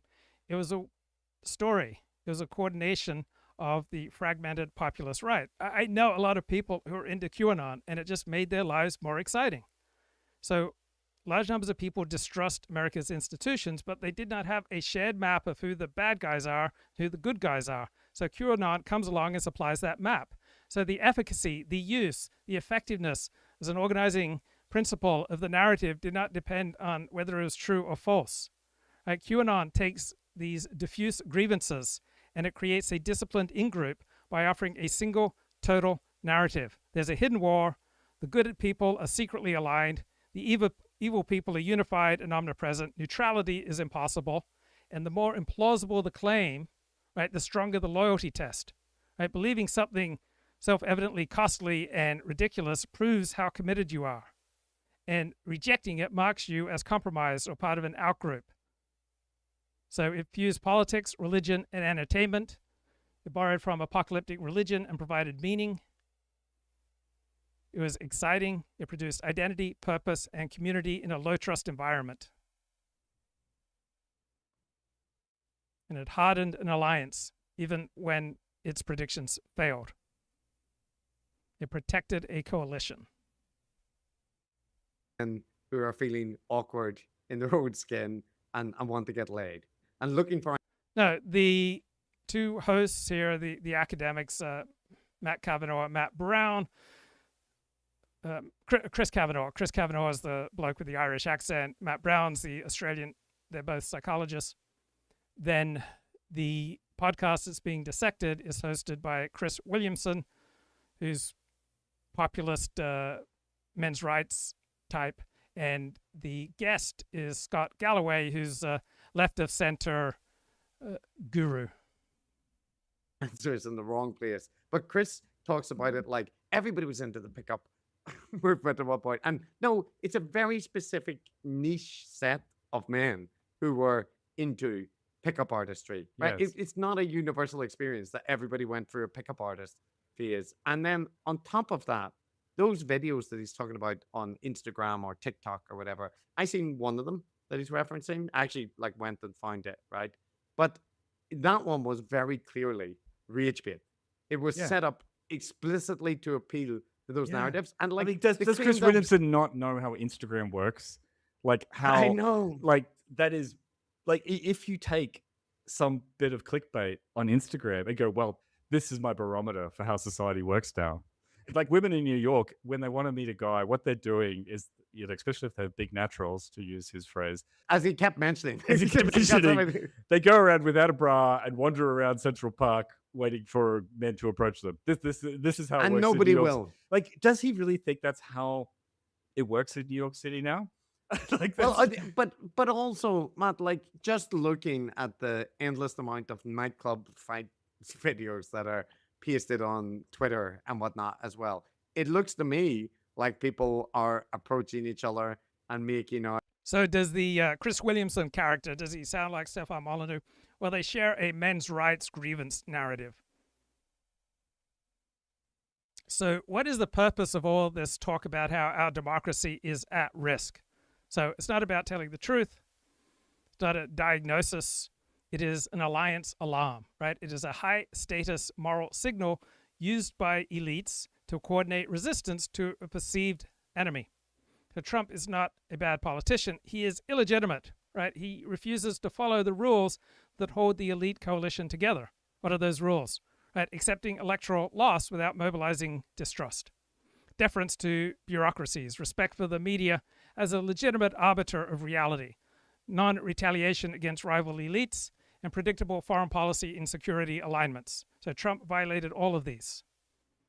So democracy becomes a proxy word. It really means elite coordination capacity.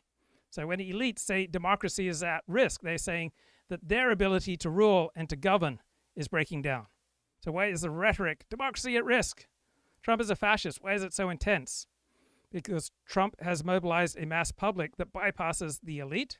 He treats institutions frequently as hostile factions, not as neutral referees. He rewards personal loyalty over having the right credentials.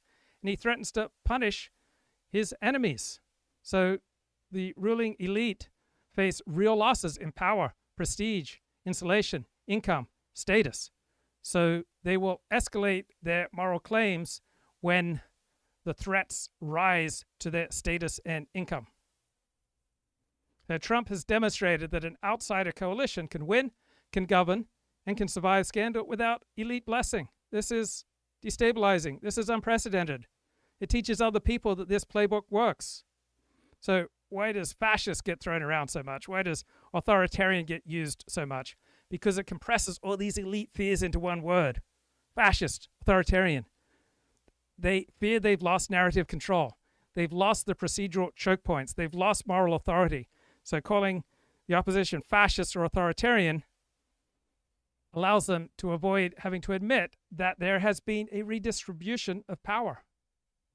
So simply pointing out that courts still function, that elections still occur, that doesn't change these dramatic moralized arguments. So you have an alliance crisis where elite power feels endangered. Right, and making bad decisions about clothes to wear and stuff. And like, I just don't buy it. I don't buy it at all. That now, oh, women can walk around and nobody's going to pay them a compliment. Nobody's going to pay them any attention. So why is the voice, the inflection, the tone, the attitude so similar between Chris Williamson and Sapphire Molyneux, but virtually all the grievance mongers and hate porn producers throughout the right, the campy grievance attitude is just so common on the right. Attention if they dressed up and wandered around like flaunting themselves. Nobody, everybody, all men are too afraid. Like, shut up. That is not true. It's Chris taking that TikTok, Instagram rage bait video as indicative that like, oh, now men don't approach women at all and stuff. And you're like, no, that is designed to like provoke you to feel like that. And it's just that he doesn't seem to factor in that this is algorithmically fed to him. This is why I keep citing my personal experience, even though I know all of the problems with the anecdotal evidence and the cultural specificity of Bundaberg, as you call it, and Brisbane and so on. But I mean, it is like, it may be non-representative, but it's far more representative than some bullshit viral thing on Instagram, right? Like I've spent a lot of time in the United States, I've spent a lot of time in other countries, including Japan, and I know that actually, you know, there's lots of little quirks, but basically, you know, lots of things are pretty similar everywhere. And so it's just the kind of reality check. I'm just going to point out, because I can already hear the emails flooding in. I know that the rates of like lack of sex and stuff in Japan, I understand this, okay? That's not my position is not, nothing has changed. There's no things. I am saying just that the notion that no man is approaching a woman anymore because of like Me Too and stuff. No, that's not it. And the sexist stuff and all that kind of thing is a lot more to do with norms around work and like the bigger issues, right? The contraceptives, being the number one killer of large families. But yeah. Okay, all right. Anyway, so what did Scott Galloway have to say to that, or did they move on? Something rather moderate. There was a little bit of, I think sometimes, women feeling like they could grab virtue by being victims. I think some of the claims were a little bit over the top. However, that was the minority. The majority of the claims were simple. It was powerful men who had been for too long told that they could do or say anything with no repercussions. Just to clarify, I think Me Too is an important redress to precisely that problem. I think that it was necessary, but it sought to sanitize the toxic elements of male behavior. Yeah. And instead it just sterilized all. So what was the real essence of the gay marriage debate? Right? It was a debate over reality. It wasn't primarily a moral awakening or triumph of argument. It was a large-scale elite realignment over who gets to define reality, who gets to define family, and who belongs at the center of American power. So when it was shifted to a debate over rights, dissent was no longer allowed. Right? That made you a bad person. It was no longer a contested moral issue. It became a loyalty test. So same-sex marriage advanced first among the professional managerial class. Then courts, universities, corporate HR departments, media, and credentialing institutions moved years ahead of mass opinion. This was an intra-elite coordination. Elites share institutions, norms, and reputations. So a critical number of elite actors aligned around same-sex marriage. So dissent marked you as no longer a member of the elite.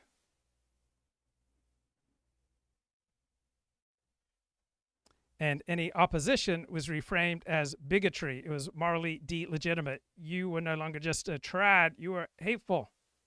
So that prevents defection.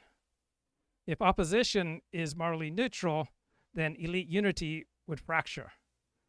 But the moralization of the issue stabilizes the elite ruling coalition by making exit socially expensive. Courts are controlled by elites. There's very little accountability to mass opinion.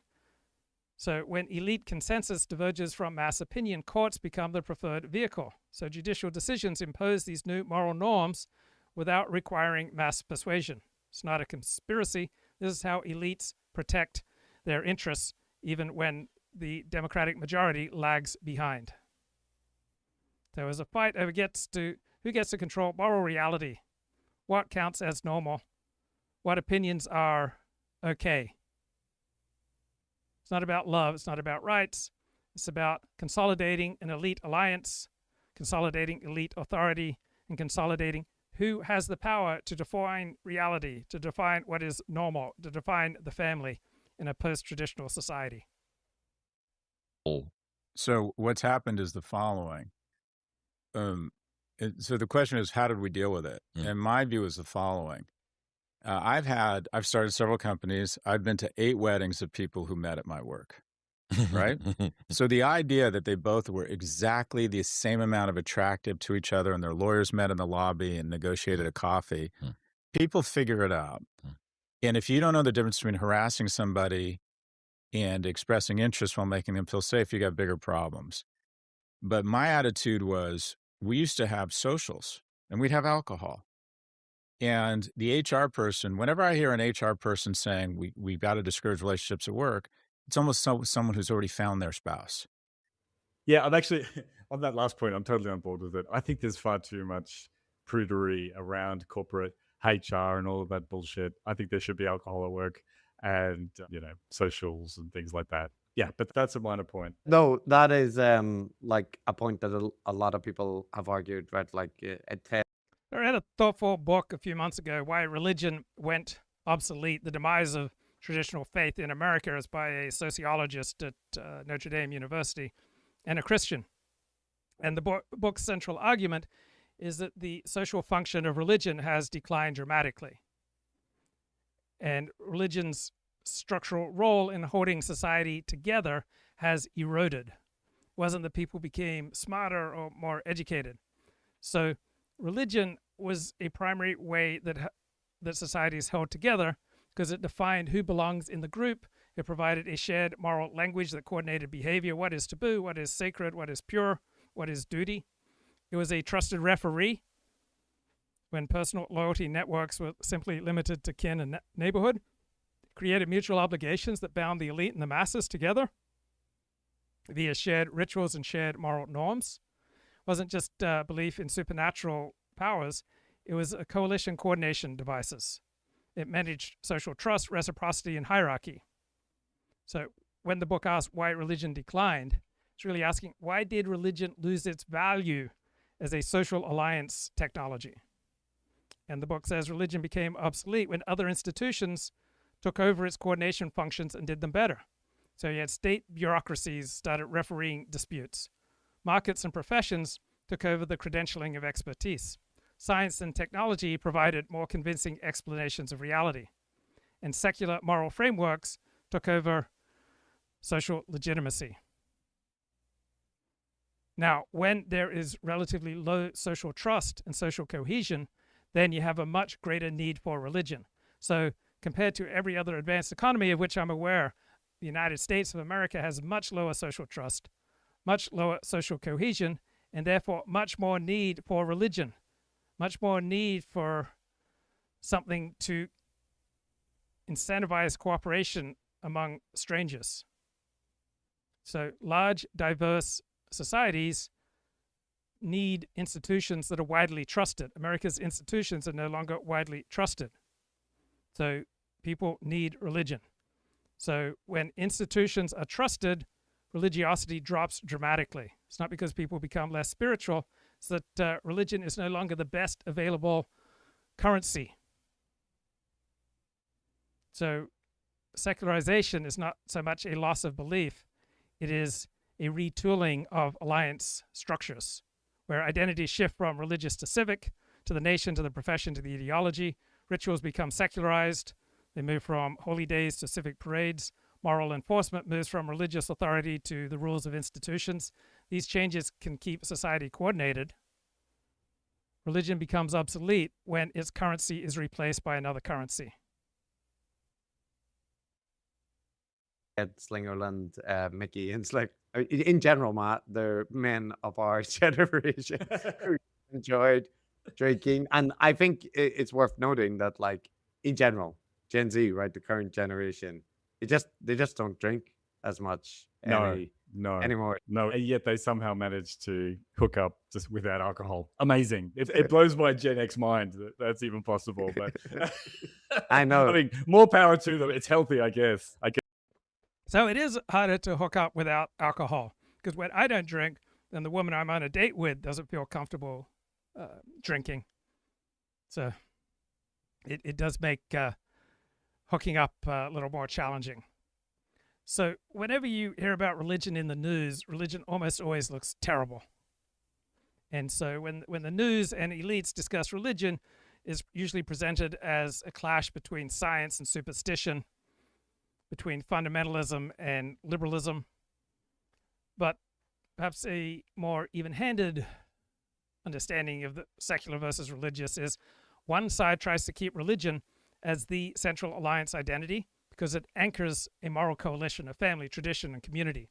Then the other side tries to replace religious morality with institutional morality, human rights, civil rights, laws, professional norms to sustain a larger, more inclusive, more diverse coalition. So it may appear to be primarily a conflict over belief in God or no belief in God, but from a social perspective, from an alliance perspective, it's which type of alliance better provides social coordination and status hierarchies. So religion doesn't die when it loses its social function. It just becomes a more contested battlefield, but it still retains symbolic alliance value. So saying that I am secular signals that you are aligned with the elite coalition norms of science and universalism and rationality. If you declare I am religious, signals that you're aligned with a particularist coalition of community, tradition, and a bounded moral order. So we all use language strategically. So disagreements about religion in public life are not usually about theology. They're about who is morally legitimate and whose coalition should have status. So religion became less central, not necessarily because humans lost belief, but because religion lost exclusive value as a coordinating mechanism in society where other institutions performed that function more effectively. So religion retains value when institutions are weak or contested or distrusted, such as in America. When institutions take over social coordination, religious identity declines. So religion does not go obsolete so much as it is displaced by other ways of organizing and describing life, right and wrong.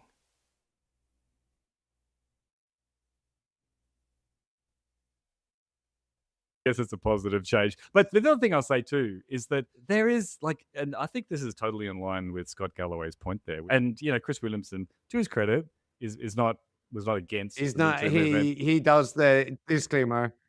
And again, this is a bit of a personal revelation as well. But in my family, there have been women connected to me who have been actually targeted in terms of predatory older men, not that much older, but.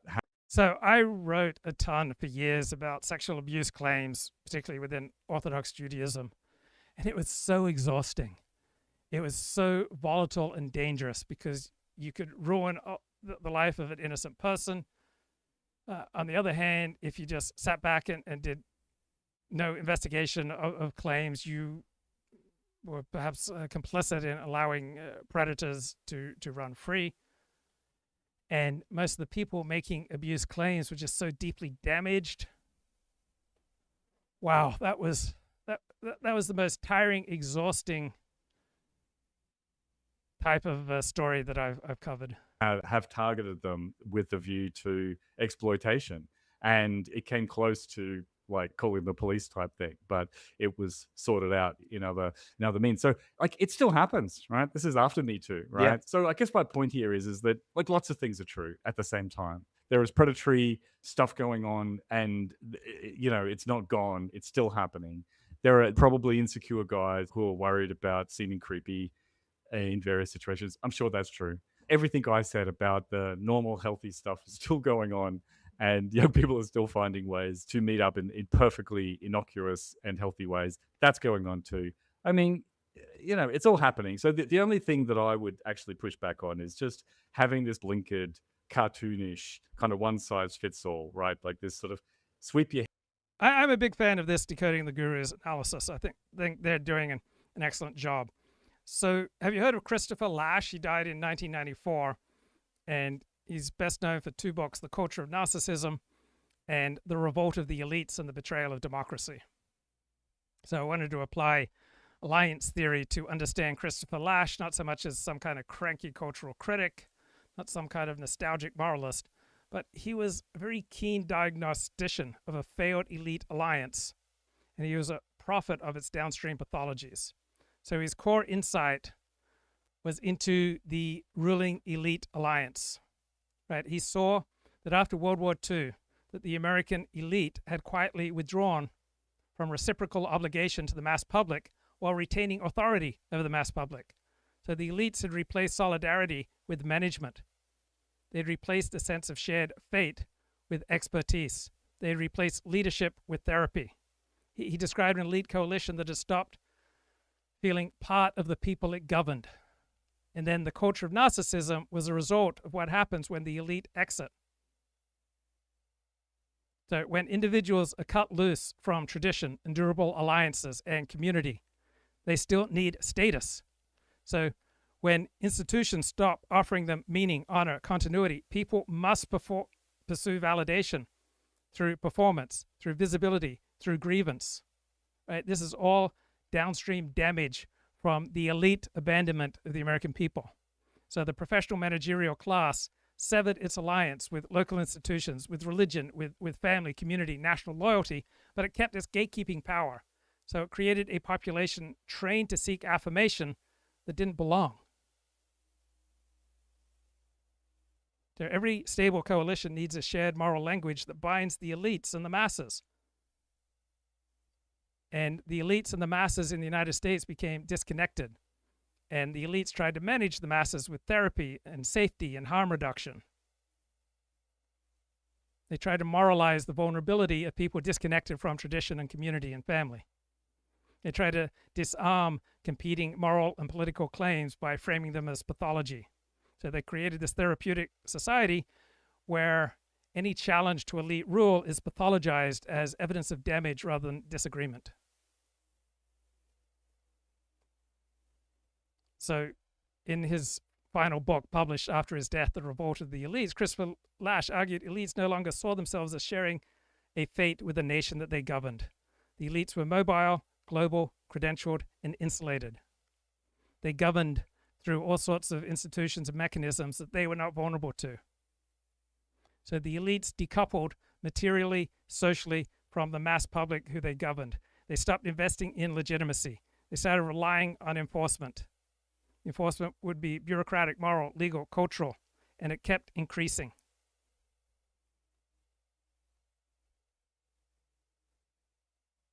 People will accept hierarchy if the elite pay a price to belong, if the elite are bound to the people.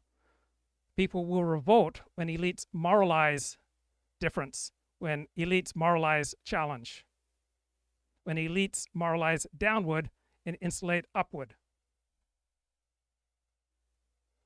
And Christopher Lasch missed how durable elite coordination could be with its tools of moralization and institutionalization. He thought that democratic culture would reassert itself. So he didn't see how effectively the elite could keep governing through moral credentialing, administrative law, and cultural gatekeeping without popular consent. So Christopher Lasch diagnosed the illness accurately, that he overestimated the immune system. So Christopher Lasch saw a society cannot survive when its elites demand loyalty but refuse solidarity.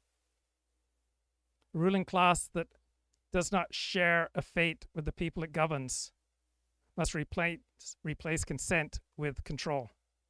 And this replacement produces narcissism, resentment, and eventually revolt, populist nationalism, Donald Trump. So Christopher Lasch saw this dramatic break between the ruling elite and the people they governed. Hand and say, like, it's all like this. It's all very simple. And this is not like, it's a big complex mess, just like it's always been. Talking about human behavior, culture, sociology, and my God, human sexual preferences. So, there's no way it's not going to be a mess. Yeah, yeah. I think the thing that I appreciate is just like the kind of notion that it takes that, yes, people still meet and get married, right? Like it does happen. And actually, despite the dominant narrative about Me Too in these spaces being that it overreached and it harmed society and stuff, Scott Galloway there kind of reframing, like, yes, look, there was cases where I think it went too far, but overall, it was necessary, and it was the majority of cases were valid. And it's just that energy where he's constantly moderating. He's moderating, so we have to give him points for that. I think you can quibble with him and have a different opinion. That's fine, but I think you can't accuse him of having an unreasonable or painting a simple picture. It's mainly, I'm sorry, it's Chris Williamson, I think, who always seems to be reaching for that. But yes, the grievance. Yeah, just the grievance. Like, it's all, what fresh new hell? It's all terrible and it's all unfair, and we should all feel very aggrieved. I mean, Scott Galloway isn't leaning into that.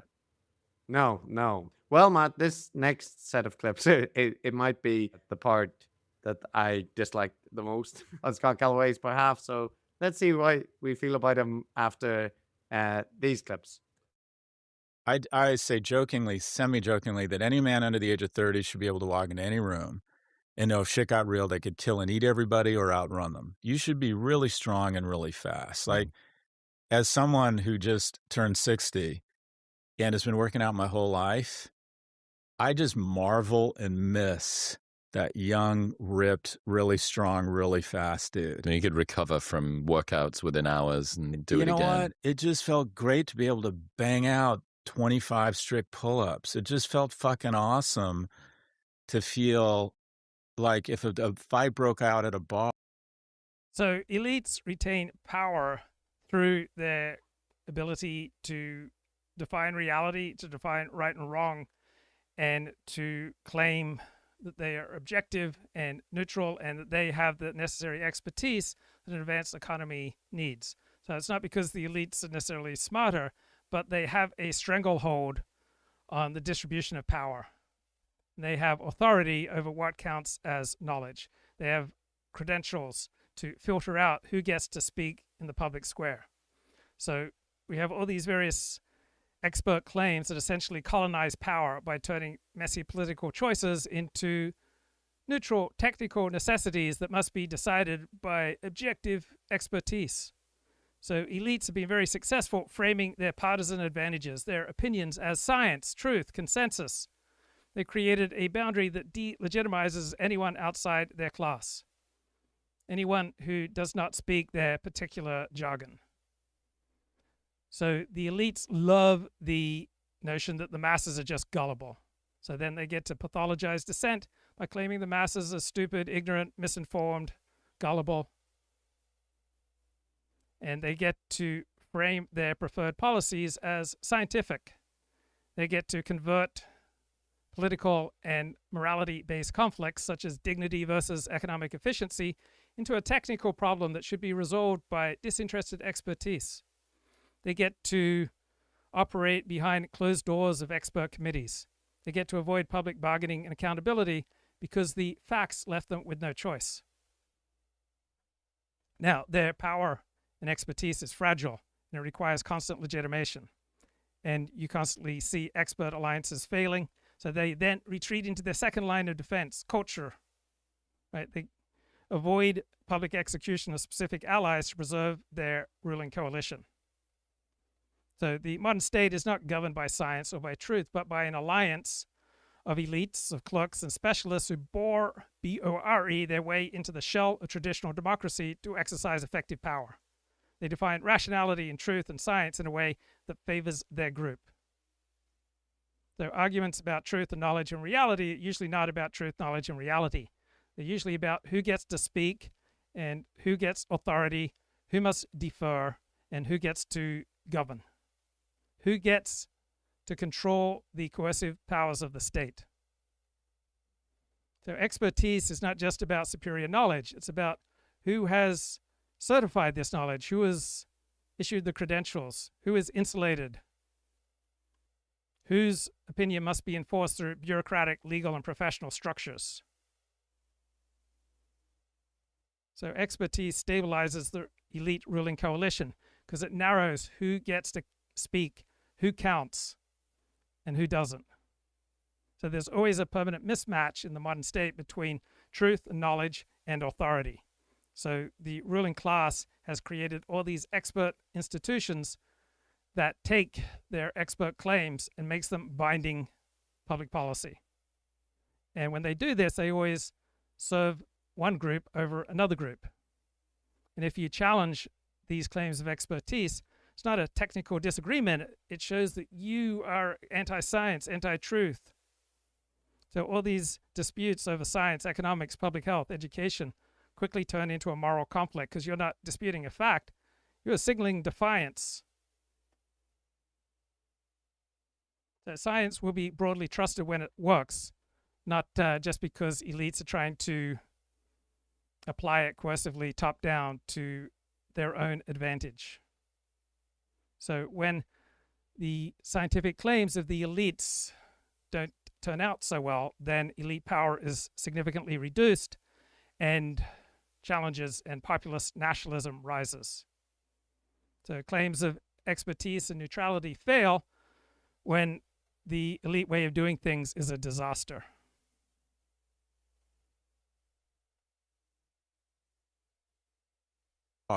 I could step in between the two and have the physical presence to de-escalate.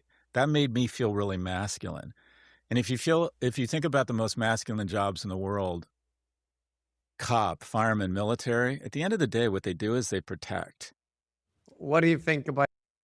So debates over science and truth and public health and economics and free trade and education and misinformation, they're not really about truth and what they say they are. They're really about a coordination. Who gets to rule? Who gets to have their hand on the coercive powers of government? Who is served and who is gored? Like that, Tikma. I know you were often, I've been in a bar with you and I saw you just sizing everyone up, checking if they attack Chris, could I defend them? Could I take this guy out? I mean, the interesting thing about that claim is that, so like if there are two men who are about to fight and you can physically dominate both of them, right, then that's something that only 1/3 of men could potentially. No, man, everyone needs to do it. Because yeah. That's like saying everyone needs to be. Everyone needs to be the best. That's not. Yeah. I know the logic. It's like saying everyone should aspire to being above median intelligence. I know. It did strike me as that because I'm like, well, who are the people who you're talking to are the ones that get dominated in this encounter, right? Because presumably they're also in the audience here. I think the answer is people like me. Yeah. Not that I would be sizing someone up in a bar for a fight. I mean, there's a lot of this talk, Chris, and none of it gels with me in terms of my life experience. Like, I don't think I'm a particularly non-masculine weak, guy, effeminate, girly boy. I don't know. Well, maybe a little bit. There's a little bit. You know, you mistake me being debonair. You mistake that. Yeah, that's right. Being effeminate. I'm just debonair. Debonair, yeah, you're just cosmopolitan. But yeah. So let's decode the Southern Poverty Law Center. So it presents itself as a civil rights group, but what it really does is categorize reality and categorize what is moral, what is acceptable, what is unacceptable, what is hate, extremism, and bigotry, right? Who is inside and who is outside the acceptable political coalition. So the Southern Poverty Law Center maps any threats to the ruling power structure. And then it presents all these moral categories as boundaries so that people get fired and people get punished if they don't fit within the hero system of the Southern Poverty Law Center. Cosmopolitan. The thing that struck me was, I mean, Scott Galloway is quite tall and like might be muscular. Like in my image of him, he's not this like hulking, imposing figure, but maybe he is. Maybe he was in a past life, or maybe he still is. He was, Chris, and it felt great. It felt great. Yeah, like the bit that got me a little bit about this is he sounds like a big dude or a tall dude or something, right? From other descriptions I've gathered. But this is sort of short man.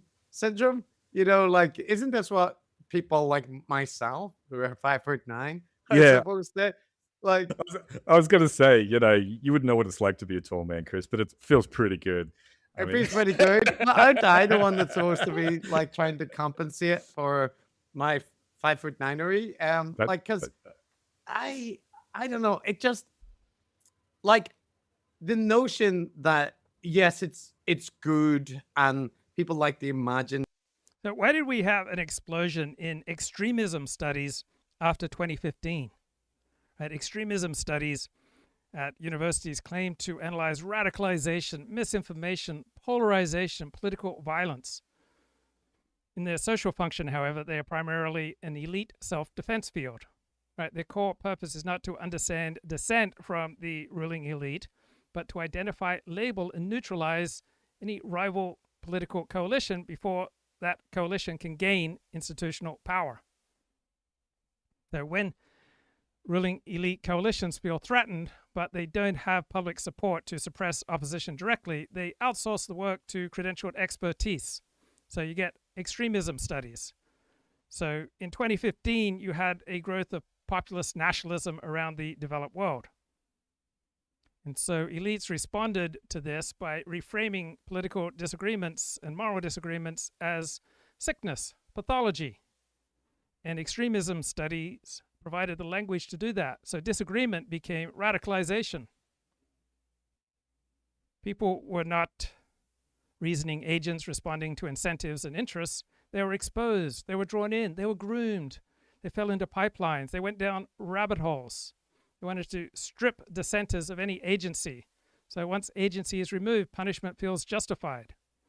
So if people are not gullible by default, then these radicalization models don't work. So extremism studies must contend that people are just gullible with regard to their vital interests, even if that goes against the evidence. So extremism research obsessively maps networks, memes, forums, influences. Doesn't study trade-offs, government failures, elite incentives. So studying policy failures would implicate the ruling elite. Studying networks is a way to target outsiders and dissenters. They get to perform surveillance. They get to identify who is talking to whom, not whether what they are saying is true. And they will primarily focus on right-wing extremism, not because it's only the right that produces extremism.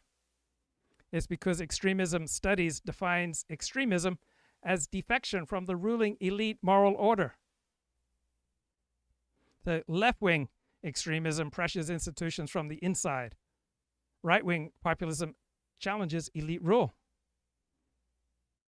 So the far right is an existential danger. Right? The left is just overreach, grievance.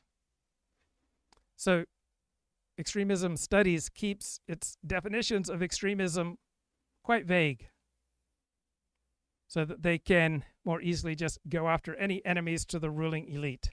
So a vague category can be expanded when needed or retracted when inconvenient. It's a discretionary weapon. So extremism studies give universities three things that they love: moral righteousness, grant funding tied to national security, and justification for internal discipline of students and faculty. So universities can present themselves as neutral, truth-seeking institutions while actively policing ideological, political, and moral boundaries. And anyone who questions the premises of extremism studies is obviously a bad person. They're not just wrong. They're not just misguided. They are suspect. They are sick. Any challenge to the classification system of extremism studies threatens the ruling elite. So critics must be framed as enablers, apologists, sickos, gateway figures, losers. So extremism studies doesn't debate openly. It issues reports. It doesn't predict very effectively. It deliberately misunderstands what drives populist nationalism. It treats populist nationalism as an infection rather than a coordination. It doesn't see alliances forming around concrete interests, morality, dignity, or common fate. Extremism studies keeps getting surprised. It's not a neutral social science. It's an elite alliance maintenance apparatus presenting itself as scholarship. It doesn't ask, why do people believe this? Instead, it asks, how do we stop these dissidents from gaining power? So Extremism studies are primarily a strategic tool for elite coordination. Themselves being, John McClane or whoever, like, you wouldn't like me when I'm angry, right? Like, and beating up the police in the canteen or whatever. Sure. Like, I guess that this is a common, representation. People like it, but it's just like, it's weird to hear it from 50-year-olds. Yeah, like, well, he's significantly older than that, and he's a university professor, and he's like me in many respects, I think. And it is weird. I mean, it just doesn't gel with me either. Like, okay, let me put it like this, right? The last time there was ever any actual fighting going on, I was in high school or younger, maybe primary. You were running away. I would run away. That's right. That's because that's a smart thing to do. But like, it just doesn't come up. Like, I have dealt with, the occasional aggro situation, and always the correct response if you're dealing with a aggro weirdo in public, right, is to de-escalate, be calm and authoritative, and exit the situation. It's not to be like a Marine sergeant and get up all in their face, whatever. Like that's never the right idea, right? It's not the right idea in a country where people are armed with guns. It's not the right idea in Australia either. Like, it really is. Or knives. Yeah, and look, the bit that this reminds me of is, this is something I hear all the time. I mean, you've heard it too, Matt, and people who it's surprising to hear it come from. Because remember Eric Weinstein was talking about this, like how he gets in fights or he's had tussles with his male friends, but afterwards, after they brawl, they're able to feel closer together and stuff. So let's decode the Anti-Defamation League. So the ADL says its mission is to stop the defamation of the Jewish people and secure justice and fair treatment for all. In reality, it's an institution that wants to police public speech and decree what is acceptable and what is not acceptable to say publicly. What is delegitimizing rhetoric? What is exclusionary threat? The ADL wants to name and categorize threats such as anti-Semitism and hate speech and use moral and institutional language. The ADL wants to determine what type of public speech and behavior is acceptable. The ADL wants to legitimate the ruling elite as the very guardians of everything that is decent and civil. They want to delegitimate populists, nationalists as beyond the pale, extremist, hate-based, disqualifying, sickos. The ADL wants to be the moral referee of the ruling public discourse. They want to manage the ruling elite alliance. They want to determine and decree who are the enemies, who are the good guys, what is right and wrong, who is outside the coalition and who is inside the coalition. So elites need these moral categories to enforce boundaries when there is a threat to their power. When we have a rising new nationalist populist coalition, when you have conservatives and nationalists criticizing immigration, well, you need the ADL to come in and say this is xenophobic. We need the ADL to say what is legitimate and what is illegitimate criticism of Israel. You're like, Eric? Right? Like, and I mean, there is this thing that whenever you spend time around the manosphere, they're often talking about like the ability to physically protect themselves, and none of them are doing that, right? They're not UFC fighters. They're not like people that are out there like, fist fighting people off. No, I think the vast majority of people don't do it. And the people who do it are, are not functional, right? Like the people who are getting into fights or, like if you're responding to aggression with aggression back from a rando in public, that's almost always the wrong decision unless, right? Like I know. Like, have you ever, for you personally, Chris, as an adult, right? And once you were an adult, not at school, what's or an something adult? Like that, 20 or something, right? I don't know, let's say 20, right? Okay. Like, do you think there was a situation which did call for not you being stupid and making a big mistake? Yeah. Okay. Good. Yeah. So, yes, so we're excluding it. We're excluding a broad. So let's decode Brandy Zadrozny of NBC News. She's not primarily an investigative reporter. She is a narrative enforcement specialist. Right. Her job is not to discover truth. It is to map, to stigmatize, and to neutralize dissidents before they can cohere into a real threat to the ruling elite. So she reports on extremism, conspiracy theories, and online movements, but she is primarily there to preempt delegitimation of the ruling elite. She identifies people, clusters, groups, traces their associations, and frames dissidents to the ruling elite as dangerous, irrational, and morally tainted. So, in a time of elite anxiety right now, journalism must shift from gathering information and truth to maintaining moral boundaries. So Brandy Zadrozny at NBC News, she helps to decide what is legitimate discourse and what is not. So her pieces follow the same structure. She identifies some loosely connected dissident group. She highlights its most grotesque and unstable members. She implies that there is ideological contagion across this network, and she ends with warnings about threats, radicalization, and violence. So she is practitioner of the ruling elite alliance hygiene. She wants to train institutions, advertisers, platforms, and audiences to recognize that dissidents are untouchable. She focuses on people, not on arguments. She doesn't engage with ideas. She profiles dissident individuals, chat logs, memes, Telegram channels, Discord servers.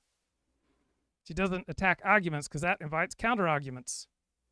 But she attacks people to collapse their credibility. So once someone is framed as a figure in the extremist ecosystem, nothing they say needs to be addressed on the merits. That's why her targets complain of guilt by association. That is the point. Media organizations want moral clarity to reassure their audience and funders. Tech platforms want justification for their moderation and bans. Political elites want to treat any opposition to their power as pathology. And she supplies all three of these needs at once. She does not need to coordinate explicitly with these actors. They just share incentives. So people targeted by Brandy Zadrozny feel hunted, not debated, because they are being marked out as socially radioactive.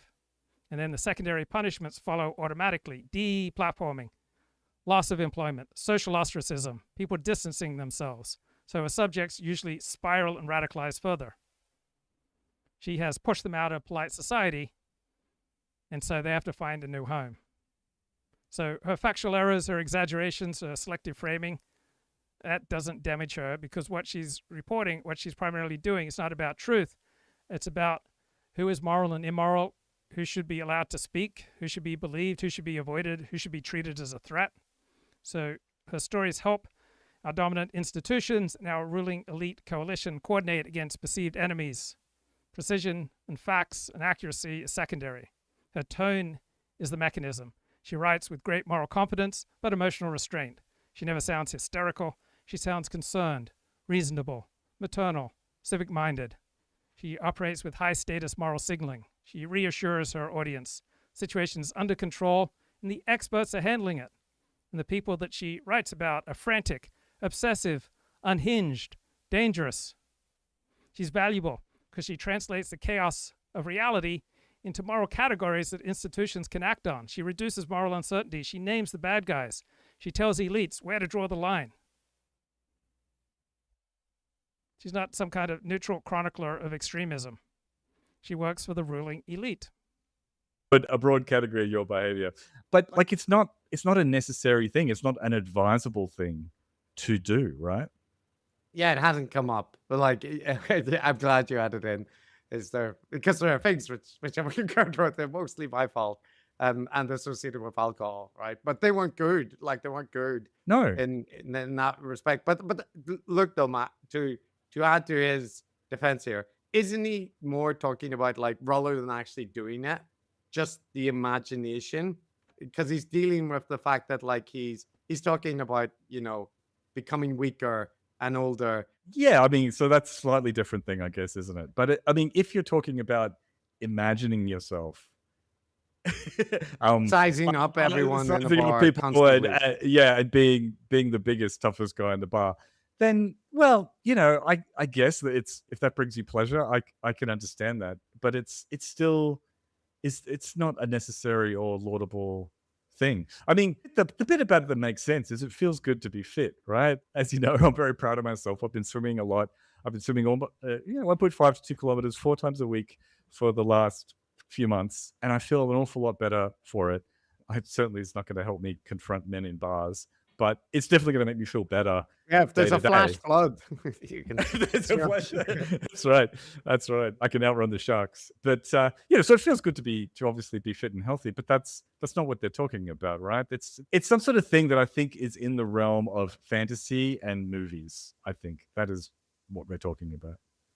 Yeah, and it comes up a lot. So like I think, dare I say, Matt, it's more of an issue for people that feel that they have to like performatively display their masculinity than people that are particular. It's that general thing about if you're constantly thinking about all the people that you can fight when you go into a bar, you're not like focused on the right thing. But there's another take which kind of illustrates the same way of thinking, and I think this is, like I said, this is when Scott is being bad, when he falls into this kind of thinking. So listen to this. This is not all terrible advice, but maybe you'll see what got my goat, so to speak. Express friendship with men more impressive than you. Probably the most important thing for a young man is to surround yourself with, at least in the short term, men who you perceive as being higher character and more successful than you. You know that whole thing. You are the average of your 5 closest friends, so try and manicure your I think friends. you're the average of the 5 podcasts you listen to the most. But that's it? Yeah. That's where you are? Yeah. But take risks. Go up. They did a study on kids in high school. Who are the most popular? It's not the best looking. It's not the best athletes. It's the kids who like the most other people. The kid who says, Bob, great job at the football game, and is comfortable saying that. Lisa, what a great outfit, and congrats on killing it on the math test. Sounds like agency is a lot, sort of intentionality, leaning in, making it happen. Being confident, being super nice, being, really liking others. So when I think of friends, like expressing friendship, the first thing when I'm coaching these young men, I don't tell them to go up to the hottest woman in the writing class and ask her out. I say, find a dude that you think's kind of cool and has his shit together, and see if he wants to grab a beer or something. Because first off, it'll really help you romantically. So Andrew Marantz writes for the New Yorker. He writes about the internet and extremism on the internet. And he is expert at taking elite moral panic about the rise of populism and nationalism and creating a calming, soothing story that preserves elite legitimacy and power. And his work turns political defection, populism, nationalism into character pathology and a moral emergency. So elites are losing narrative control, but they still control institutions. So they need interpreters who can explain why any dissent from the elite consensus is dangerous, without ever conceding that dissent might sometimes be rational. That's why he focuses on personalities, not arguments or interests. He centers on individuals. He can call them trolls, influencers, streamers, provocateurs. He doesn't center on trade, class displacement, institutional failure, elite incentive structures. Right? Elites prefer to pathologize their critics and competitors. Right? If anyone who dissents from the ruling elite consensus is bad, then no one has to consider their arguments. So Andrew Marantz provides moral hygiene. He frames extremism as pathology. Right? People fall into extremism the way that people fall into cults. Slowly, emotionally, manipulatively. So he removes agency from anyone who dissents. He absolves elites and institutions of responsibility for problems, and he justifies paternalistic intervention by elites to limit speech. Now, if people are not inherently gullible with regard to their vital interest, if people are selectively skeptical, then Andrew Marantz's entire radicalization story collapses. So any skepticism towards institutions is a symptom of a sick mind. So his audience is the anxious liberal. He writes for elites who fear losing cultural dominance and who still believe in liberal norms. And he's there to provide reassurance. You're not wrong. You're not out of touch. The problem is there's just way too much free speech out there. Best move on a date is to have a first date, have a coffee, maybe solo. But if you the highest target-rich success environment is if you can get a group of friends together that are very impressive and invite a romantic interest. And if she sees you have impressive friends, right, she's going to be into you. Pre-selection. You're especially if there's a girl or two in there as well. Yeah, like a cool posse there is no bigger turn on for someone than look at who this guy rolls with. They're fun, nice people, and they're successful and they're high character. I think the nice point is a really interesting one. Yeah. So which part of that did you like, and which part of it did you not like, Chris? I don't mind the part which is, giving people advice to try and hang around with people that they respect and that are nice.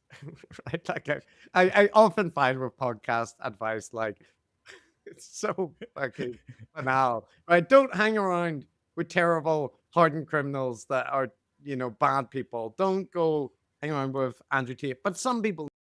So let's decode Renée DiResta. She bills herself as a misinformation expert. What she really is an alliance enforcer. She operates at the boundary between the security state, tech platforms, the elite media, and liberal institutions, and she wants to maintain the ruling elite epistemic order.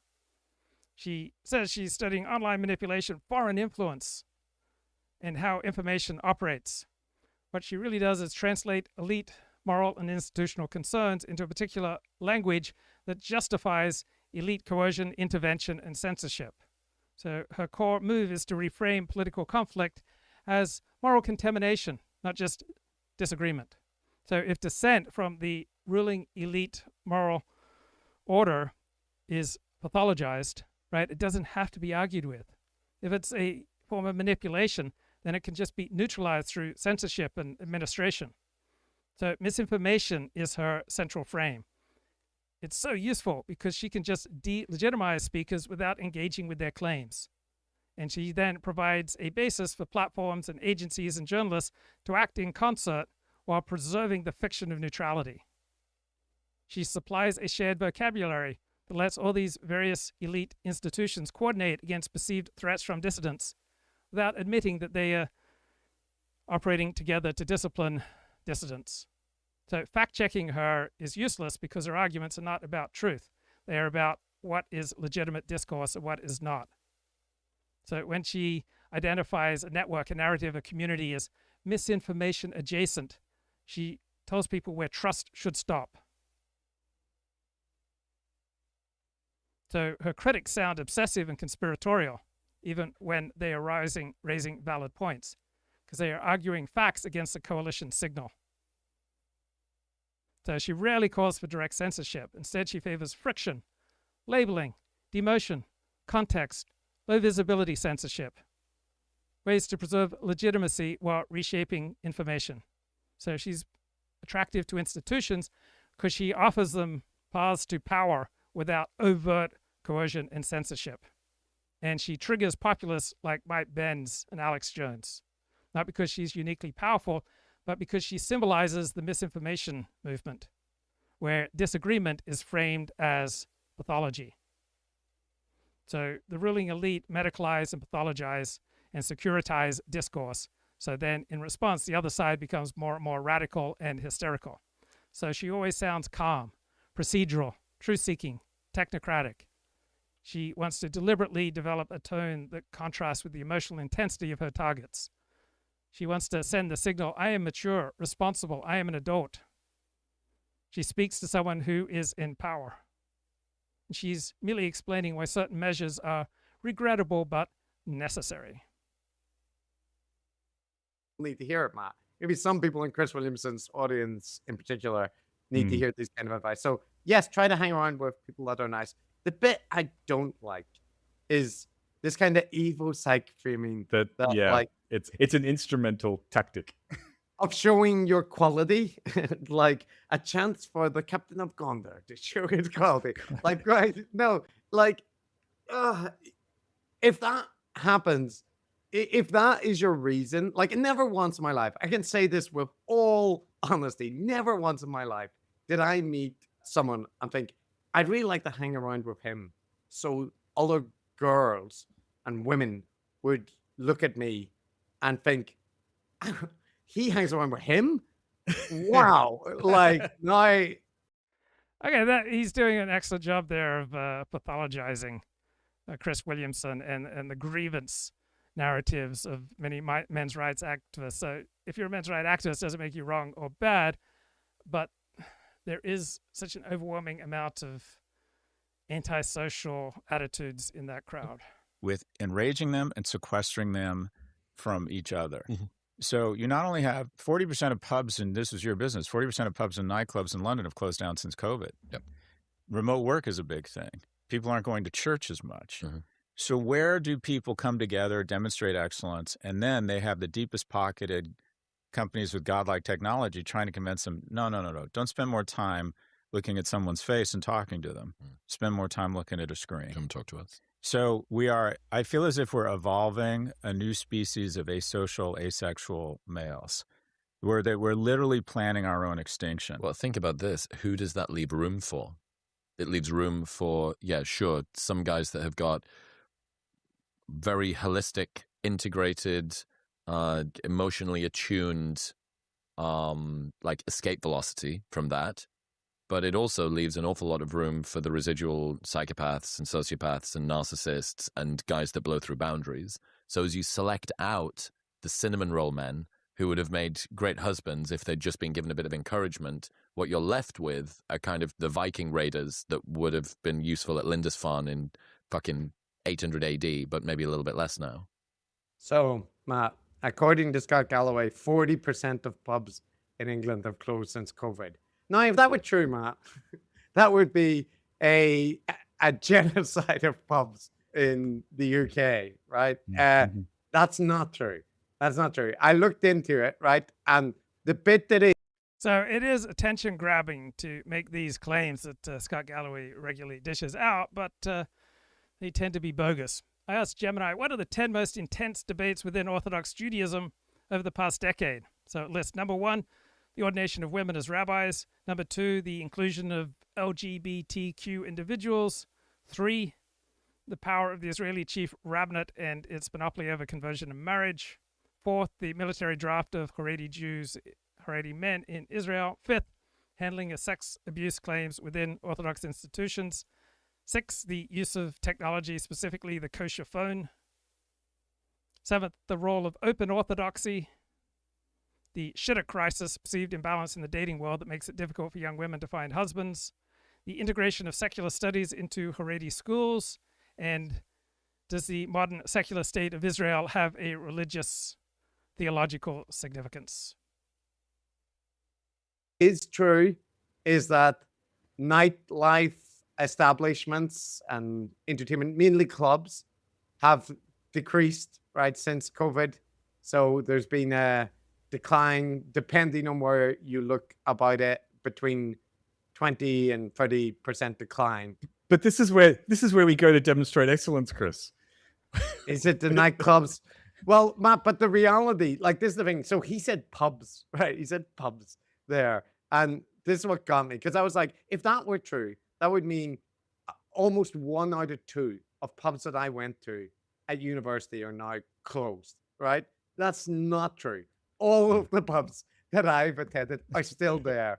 And I looked at the figures, okay?